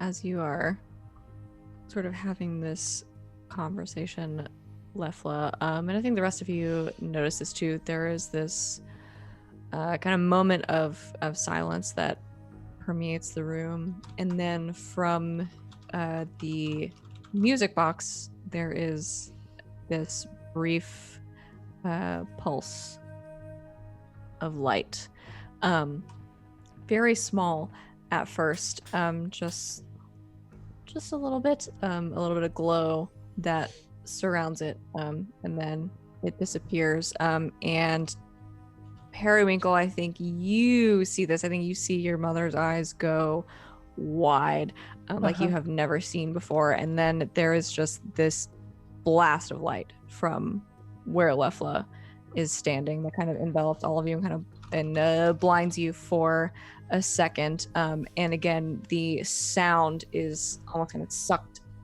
out of the room as everything goes completely silent. And you just hear, all of you, just for a second, a small piercing sound, almost like the laughter of a child. And then the light kind of collapses back in on itself, and Lefla, you see nothing, and the rest of you see the room just as you left it, Smith and Periwinkle and Lunestra standing there, and Lefla is gone. Well, shit, we should have seen that coming. I'm gonna go ahead and mark an XP for being captured. I Yeah, think. get it. Oh man. Get it. Oh no. Okay. We prepared for this? Okay. Focus. Where's it at? Okay. I'm gonna try to figure out where Lefla went. You do, and you cast a spell, and it said it would work once, so I don't think you have to roll because it works once. Okay. So yeah. Where'd my friend go? You focus in. Oh, man, I gotta put the creepy music on, huh? Do you? Do you? I do. Ah, yes. Periwinkle, you focus in, and I think kind of in the center of your chest, you feel this. It almost feels as if something has like hit you, like impacted with you, like you feel like the breath like gonna leave you for a second. And on both sides of you, I think you instinctively kind of reach out toward your mother on one side and Smith on the other, and Smith, as Periwinkle kind of reaches out for you and grabs you, you're kind of sucked into this vision that she sees in front of her, and what she sees, Lefla, you also see, because you're there. There is kind of all around you this darkness. Just for a second, you don't see anything. I don't know that after this pulse of light that you saw anything for a moment, and everything is kind of very cold. And then there is this small pinprick of dark, almost like purple light kind of on the edges of your vision. You turn toward it, and as you kind of focus in on it, it grows and it grows, and a room sort of forms around you. You are alone. in a small kind of circular stone room. There are no doors, no windows, but you do hear softly the music that you heard from the music box playing. And from somewhere overhead, you hear a now familiar voice kind of speak out and down to you. Hello. You're back. Welcome. Well, I guess thank you for the, I would say warm welcome, but it is quite chilly in here, actually. I can turn it up if you like. And as Just a you say smidge. this, and as she says this, the stone walls around you kind of glow this like a bright orange, and you feel this just unbearable heat, kind of surrounding you and swirling around you that you did feel one other time when you jumped into a literal volcano. But it's still quiet in here as this heat and this orange light kind of swirls around you, and you hear the voice and says, "Is that better?" A little hot, if you could turn it down a little bit. I don't know if you feel temperatures the way mortals do. I'm gonna go ahead and guess you are not what we would traditionally conceive of as mortal. So picky. And the light kind of starts to fade a little bit to this just like this low kind of glow, and yeah, the room becomes comfortable. Well, forgive me for being made of more flammable materials than most of the other sapient races. So, Lefla. Can I call you that? I suppose it's better than calling me Jim or Bob or Sally. It is my name. Well, it's only polite to ask. You're right, how rude of me. What is your name? If I wanted you to know, you would. Alright, I think I'm gonna call you Sally. It's funny that you should say that. There's another Sally here. I kind of look around the room. It looks like it's just me. And if I look up, is there a ceiling? Is it just infinite darkness? It's infinite darkness. Unless you've got a lot of people hiding up there, I don't think there is a Sally here. I guess you can't see as far as I do. I wish you had a name that matched theirs. I have a Sally, and I have a Sable, and here I have a Lefla.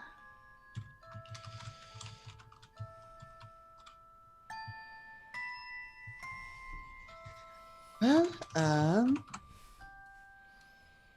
sorry, I'm trying to remember. Did we have a Sally earlier in the campaign? Mhm. I'm trying to remember who that was. Just talked to her Oh. earlier. Oh yeah. Well, you didn't talk to her because she wasn't there. Oh, I just tried to talk to her Oh, yep. earlier. I forgot that was her name when I just came up with the random names. I literally could not have written this better. Okay. Well, I do wonder. What do you do with the people you collect? Do you I mean, do you play dress up with them? I'm not much of one for accessorizing, so I'm sorry, I might be a little bit boring in that case. I mean, I've got these glasses. I like them. No, they become my friends. Well, most of them. Your friends or your toys? Still not clear on which one is which for you. I wouldn't expect you to understand.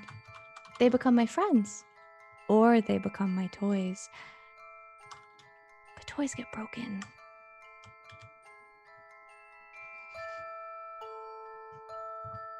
Which do you want to be? Well, I would prefer that none of us get broken. I mean, I would hope that you are old enough to know how to play with your toys and play nice and not break them. It must get tiresome and expensive replacing them.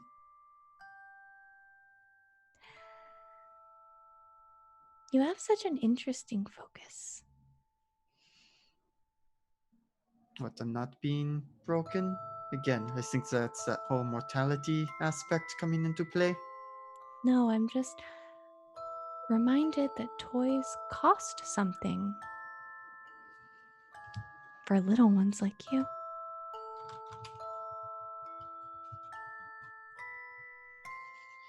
I mean, everything has a cost. I mean, we could sit here and wax philosophical, but even friendships have costs. Now, they also give benefits that usually exceeds those costs, but they are not entirely free exchanges. So, I guess it's a question of, are you a giver or a taker?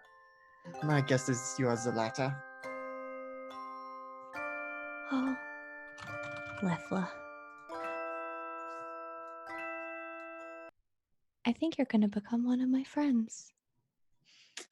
And Oh, as she joy. says this, and you hear Lefla say, "Oh joy!" The vision is sort of pulled back, and Periwinkle and Smith, you find yourself standing there next to Lunestra, having witnessed most of this.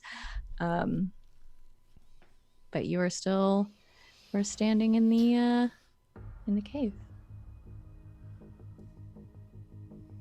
Oh, dear. Do you have any idea where that was? No. Shit. Could be anywhere. Okay. Well, I mean, we still have time. Yeah. We figured this out. There's Lefla's competent. They'll know how to take care of themselves.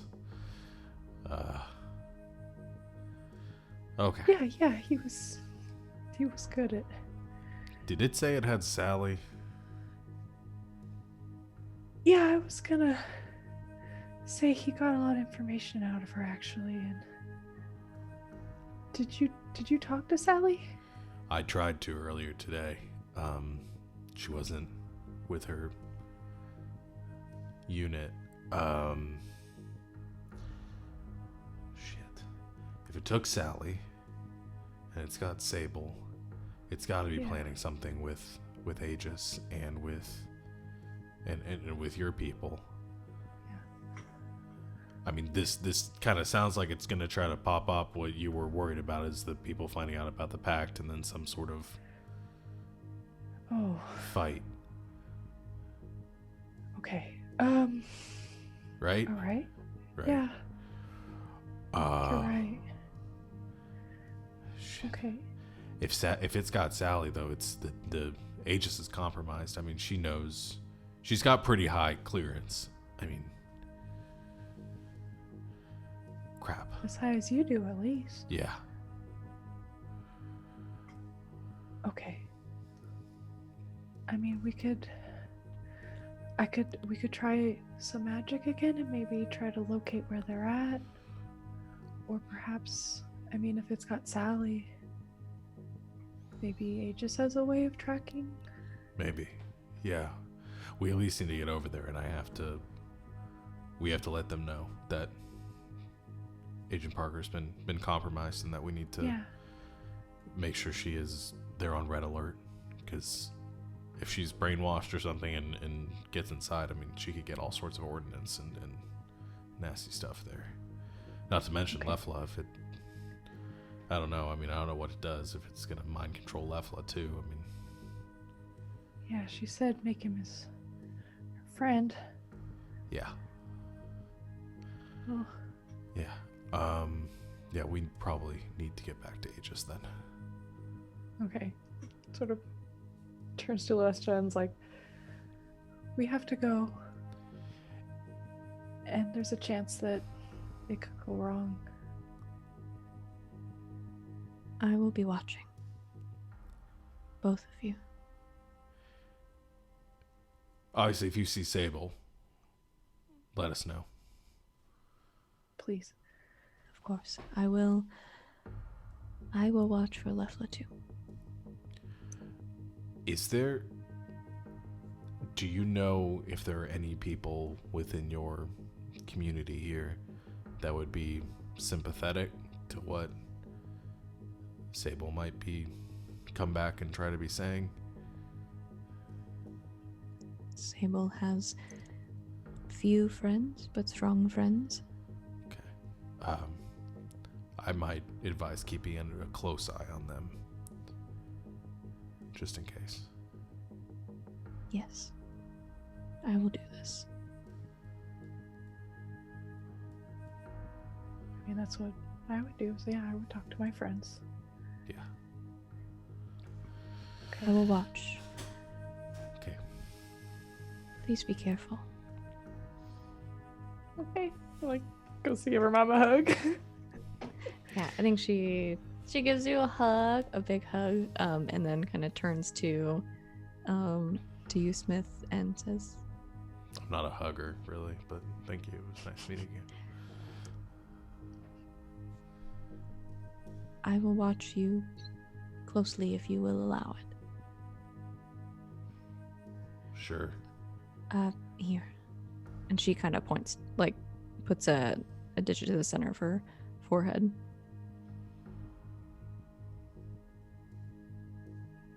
Do I have to?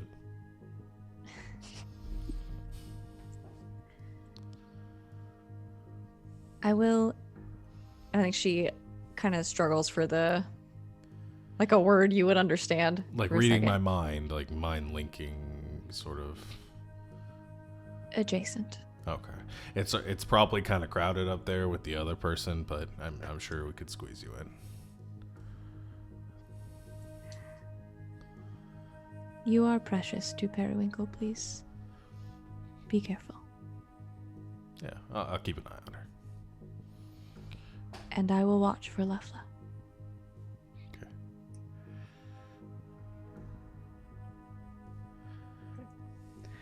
We hightail it out of there. And you sail it out of there. Lefla didn't have the keys, did they? Periwinkle drove. Yeah, Okay, good. I drove. Thank So I'm sure you could goodness. hotwire a car if we needed to. I'm just gonna throw out there is that if there's anything bad happening or somewhere that I'm not, I do have a move for it. Mm-hmm. Okay. Wait, what? My hunches thing. You They get got me hunches. kidnapped the last time. Oh yeah, I forgot about that. So I guess that didn't work because Lefla was with us. Damn it. I need to stop being with you guys so that when bad things happen, I know they're going to happen. Oh, dang. Trust me. I thought about it. Oh, that's funny. Okay. Okay. Yeah. Where you go? Back to Aegis. Guess back to Aegis. All right. You go back to Aegis. What's your goal? What would you like to accomplish? Here. Okay. Well, Smith should probably report that Agent Park is missing. Mm-hmm. And then I would maybe like to try to do some magic to see if I could spy on Lefla some more and maybe try to determine where he was taken to. Okay. Okay. So, Smith, you're going to report in.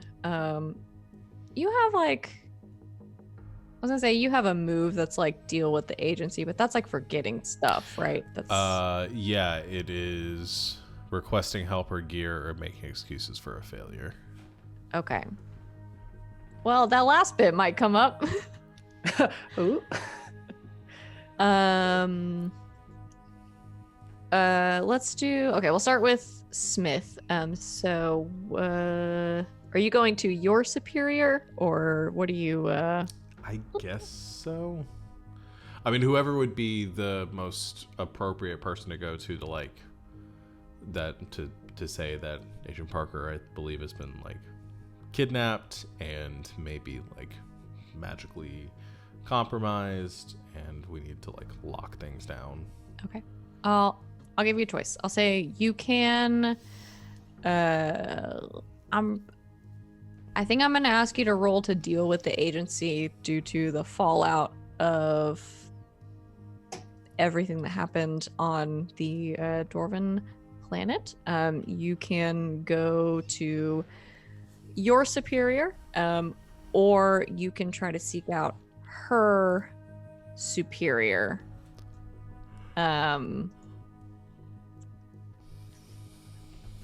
I'll go to my superior. I think it makes the most sense. And then being intimately familiar with the corporate structures, that I go to my superior, then my superior goes to her superior, since they're on like the same level, and we'll like, take care of things that way. Okay. Yeah, I'm gonna have you roll your deal with the agency move. Okay. Since you're going directly to your superior, I think the consequences are a little bit different. Okay. Well, can't be. Well, could be. I have a plus 2 on this. This is statistically unlikely that I would roll so bad on all of these. That's a 6, so that's a total and complete failure. Yeah. You know what? I'm using a luck. We only got like so many more of these left. I need to do well on this. This has got to go well. I know failure would be really interesting right now, but I also think that it would be really bad right now. We need things to happen. We need them to happen well. So I'm going to spend a luck point. Do you have your luck move?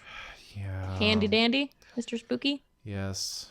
It's handy dandy. It's really not that big a deal. It's as you spend luck, your dark side's needs will grow nastier. You know, not a big thing at all. Oh yeah, that's fine. Yeah. Okay, yeah. You roll. I guess I don't know what luck makes you roll anyway. We've been playing this game for so long, and I'm like, I don't know any of the rules. I changed it to a 12. Yeah. Okay, you change it to a 12, which is a super success. Yeah, which in this case, 10 plus, you're good. Your request for gear or personnel is okayed, or your slip up goes unnoticed. Okay, so yeah, you approach your superior, who you rarely talk to face to face, and sort of inform them of what is going on. I think you kind of brace yourself to probably be like thrown out on your ass, but it doesn't happen. Nothing is brought up. They sort of listen for a moment, kind of listen to what you have to say, and kind of nod at you. And I think just they don't say much, if anything, but I think they say to you directly, we'll take care of it. Thank you. Is it a sir or ma'am, or I don't know how. Just say sir. Just go with that. Thank you, sir. Smith. Yes. If you're pursuing any outside interests in relation to this, I do not condone them officially. And be careful. Thank you. This is long, trying to figure out what. No, I'm not going to dig any more into that. And they sort of slide a key card across the desk, kind of towards you. I surreptitiously spy style just pick it up without making eye contact. It sort of looks like the thing that you might need to get into the armory. Yeah. You're not sure. That's what I was figuring. I surreptitiously pick it up as I leave the room, and close the door behind me. Okay. Yeah, it sounded like he was implying that we've got some, like, we're fraternizing. Like, I've got, like, Sally and I have something going on. I'm not sure if that's what he was trying to get to. After I said it, I realized it sounded like that because it's not what I meant. Because my assumption initially was that he was saying that, like, if you're pursuing any, like, doing any off-the-clock work, like, not official business, like... That is what I meant. Okay. Oh. Sound like you thought Or that. did you? Hey, dog, I guess you just can't say the word relations on the internet. You can't, really.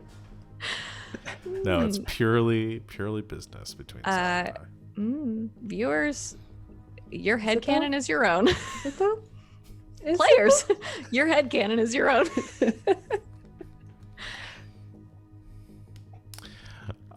Yeah, so I'll go to, like, get suited up in the armory, I guess. Right.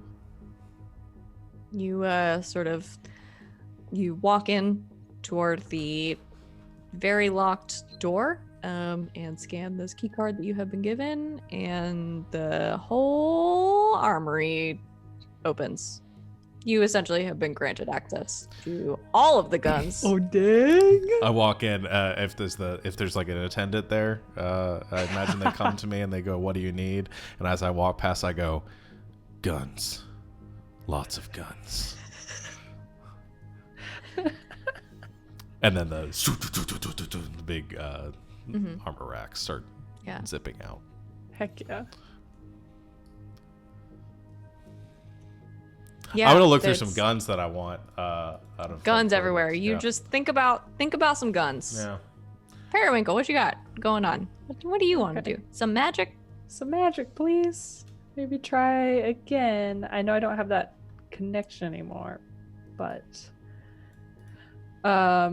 like thinking like maybe like going to like Leffle's. Does Leffle have an He does. He has like an office in like the med bay, right? I don't know if Leffla has an office all to themselves, but there's certainly Yeah. like a nurse's station that they would Yeah. frequent. Yeah. Okay. Just like maybe trying to find like some personal items of Leffla's, maybe even if don't feel like I've got enough, maybe even like driving to Leffla's apartment. Sort of gather some items so that I could try to track him down. Okay. Yeah, I'll leave that to you, Alex. Do you think Leffla has sort of a lot of personal stuff at work, or with the nature of their work, my inclination is to say no, but I don't want to put that on Yeah, you. I mean, there probably isn't a lot. There's probably just like, a few small action figures or figurines of some as yet to be determined hobby placed around like a computer at the nurse's station, and like I don't know. There's there's not like a lot. little Lego things or something. Yeah, you could probably grab like a couple Legos, but you may Aw. need to go break into their apartment to get more actual stuff. Okay. I like that. I'm gonna say you have to break into Leffla's apartment. Okay. Yeah, no, I like it too. Okay, we'd just like message to Smith. Going to Leffla's apartment to go get some something I can use to help track him down. Do Be you back need soon. Do you need company, or you got it? I'm just grabbing something. I think I'll be fine. Check in once you get there. I'm just like picturing that she's like hearing like clicks of like him like putting on like armor and like messing with guns and So many guns. I don't even know what that is. It's drill. it's a gun with like a chainsaw like bayonet thing. Just the Gears of War guns. Oh, there you go. Yeah. Never know what you need. Yes. Sir, you can't pull the pin on that grenade in here. I do it a lot. I do. I feel like the armory keep was an NPC at one point, but I've forgotten them. So Well, there was the quartermaster. I don't know if we had for the unit's armory. Right. Wait, Oh. what's her name? Who was the quartermaster? It's in your notes, Alex. Yep. You We talked have to this them, discussion and you got so awesome often. armor from them. Yep. Is it another lizard person? Yeah, that's the Yes. lizard. Cooper. Cooper. the lizard person. Yeah, Yes. Cooper the lizard person with Red scales, yellow red frills. scales. Yes, there we yellow go. frills. Yeah, they're there. That's intended. That's the end of that. They'll have a cool one-liner when Smith leaves the armory next session. Yeah, so just there's guns galore, but Periwinkle, you can make your way to Lefla's apartment. Do you break in, Lefla? Do you have like a hide a key, like a? Yeah, there's Is there like a door code? yeah, there's probably actually a door code. Certainly into the main building. Lefla would have set you guys up with, that code or a virtual key. Then in terms of the actual apartment, yeah, we'll say there's also this is mildly futuristic. There's probably like a pin pad you can enter a code in, and Lefla's also set up guest access. Sweet. Okay. I So love you it. break it. You use your code probably for the first time. Yeah. Maybe Maybe for does it, Lefla not maybe being does it there. wrong the first couple times and thinks she might have to break in, and then finally remembers the correct. It's very distressing. Yeah, you make your way into Lefla's apartment, and their things are all in here, so you can set up your sort of scrying ritual and do a spell. So I'm gonna have you use magic Okay. for this, and I'll say because you did get this sort of vision of what they look like, and I said that it was successful, I'll give you a +1 Sweet. to this to kind of track the actual location. Okay. Do magic all day long. Ooh, that's a 14. Okay, you do a very good job.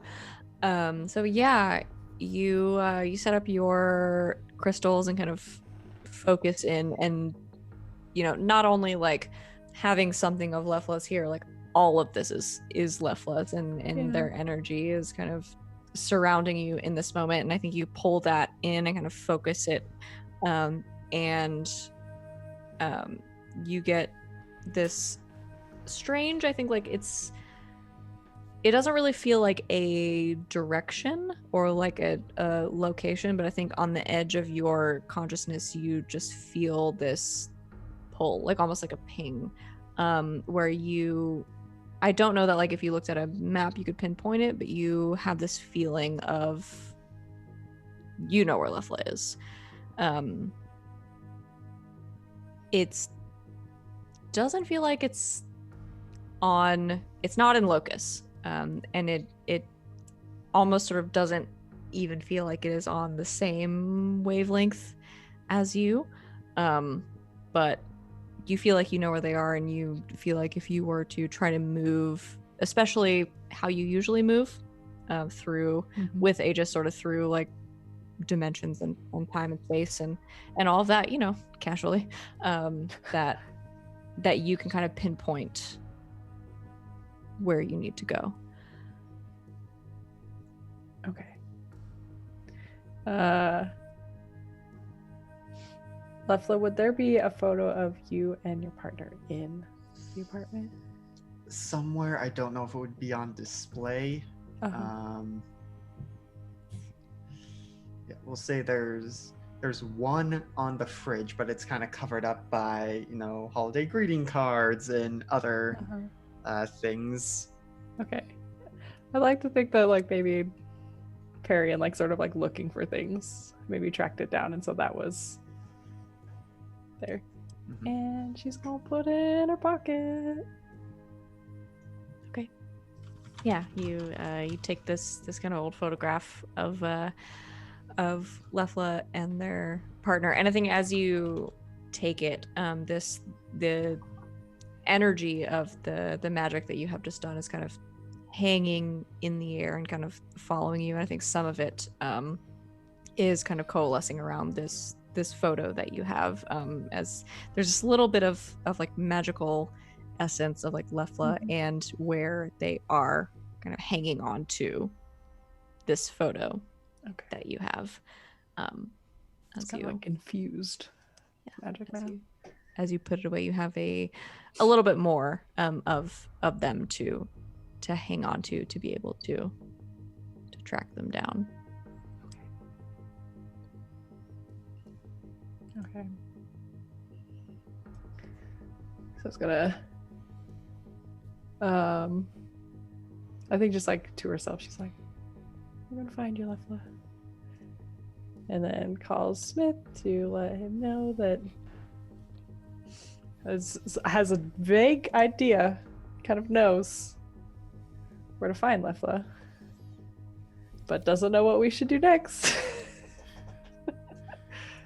You get on the phone and say, they're here on Locust.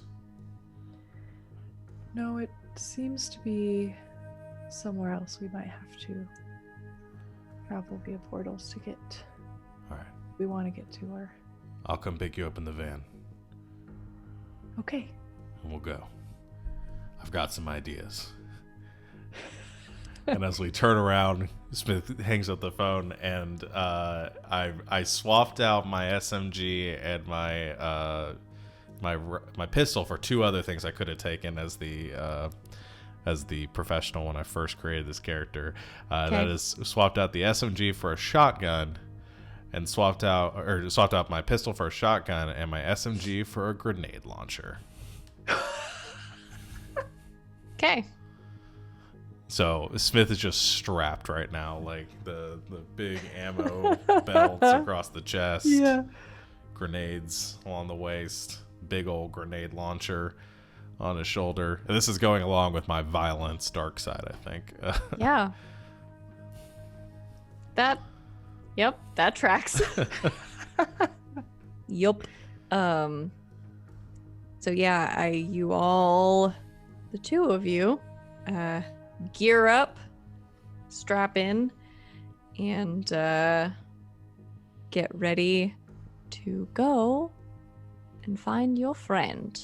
And I want to leave you today with this.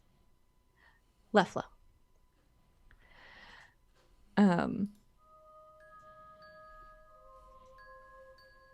After this conversation that you had with this voice person, creature, whatever it is, they left you alone for an indeterminate amount of time in this very small, comfortably warm still stone room.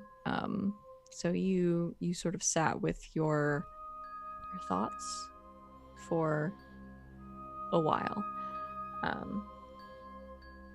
After that sort of period of time ends, the orange glow around you, this kind of faint orange glow, starts to fade and fade and fade, and eventually you find yourself in darkness again.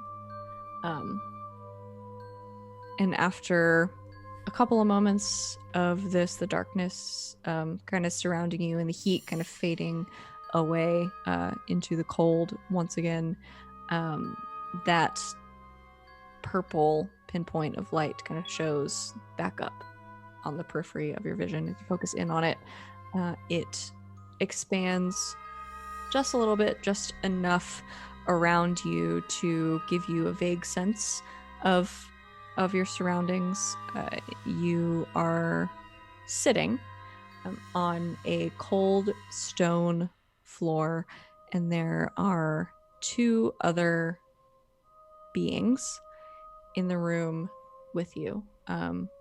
One that if you focus in the darkness, you can make out a human woman in familiar dress, familiar face, Agent Sally Parker across from you.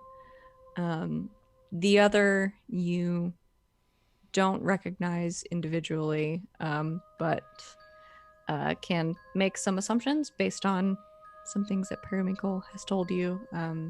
In insectoid, moth-like with wings on their back, pure white, a little bit of fur on their chest. And in the silence of this room, a now very familiar voice rings out. Oh, my friends. I can't wait for your friends to get here. I have a game planned that I think you're really going to love.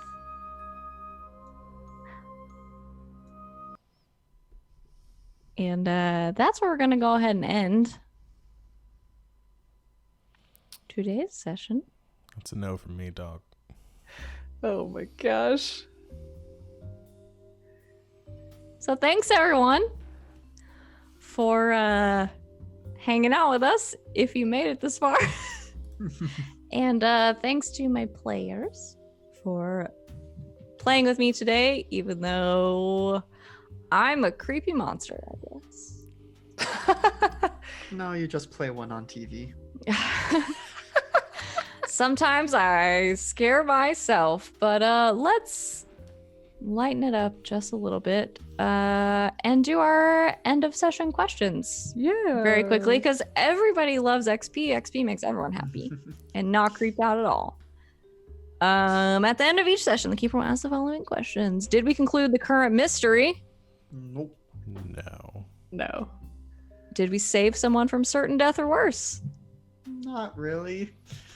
If it counts as saving ourselves from the T-Rex. True. You did have 2 passengers. Mm-hmm. You could have get munched. They could have But we gotten did it. launched. Yeah, sure, why not? Count that. Did we learn something new and important about the world? Yes, I don't even know where to Yes. start. That seems like enough So much. for me. So that is 2. Did we learn something new and important about one of the hunters? Yes, I don't even know where to start. So 3 yes answers means everybody marks 2 XPs.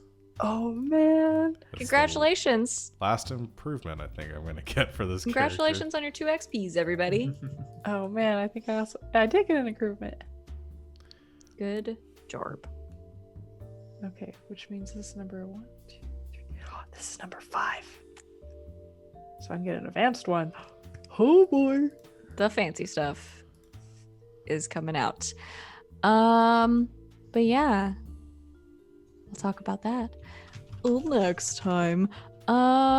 Thanks so much, everybody, for hanging out and watching with us as we do some heckin' creepy stuff. And thanks you guys for playing with me. I think the next session of this game is going to be our finale.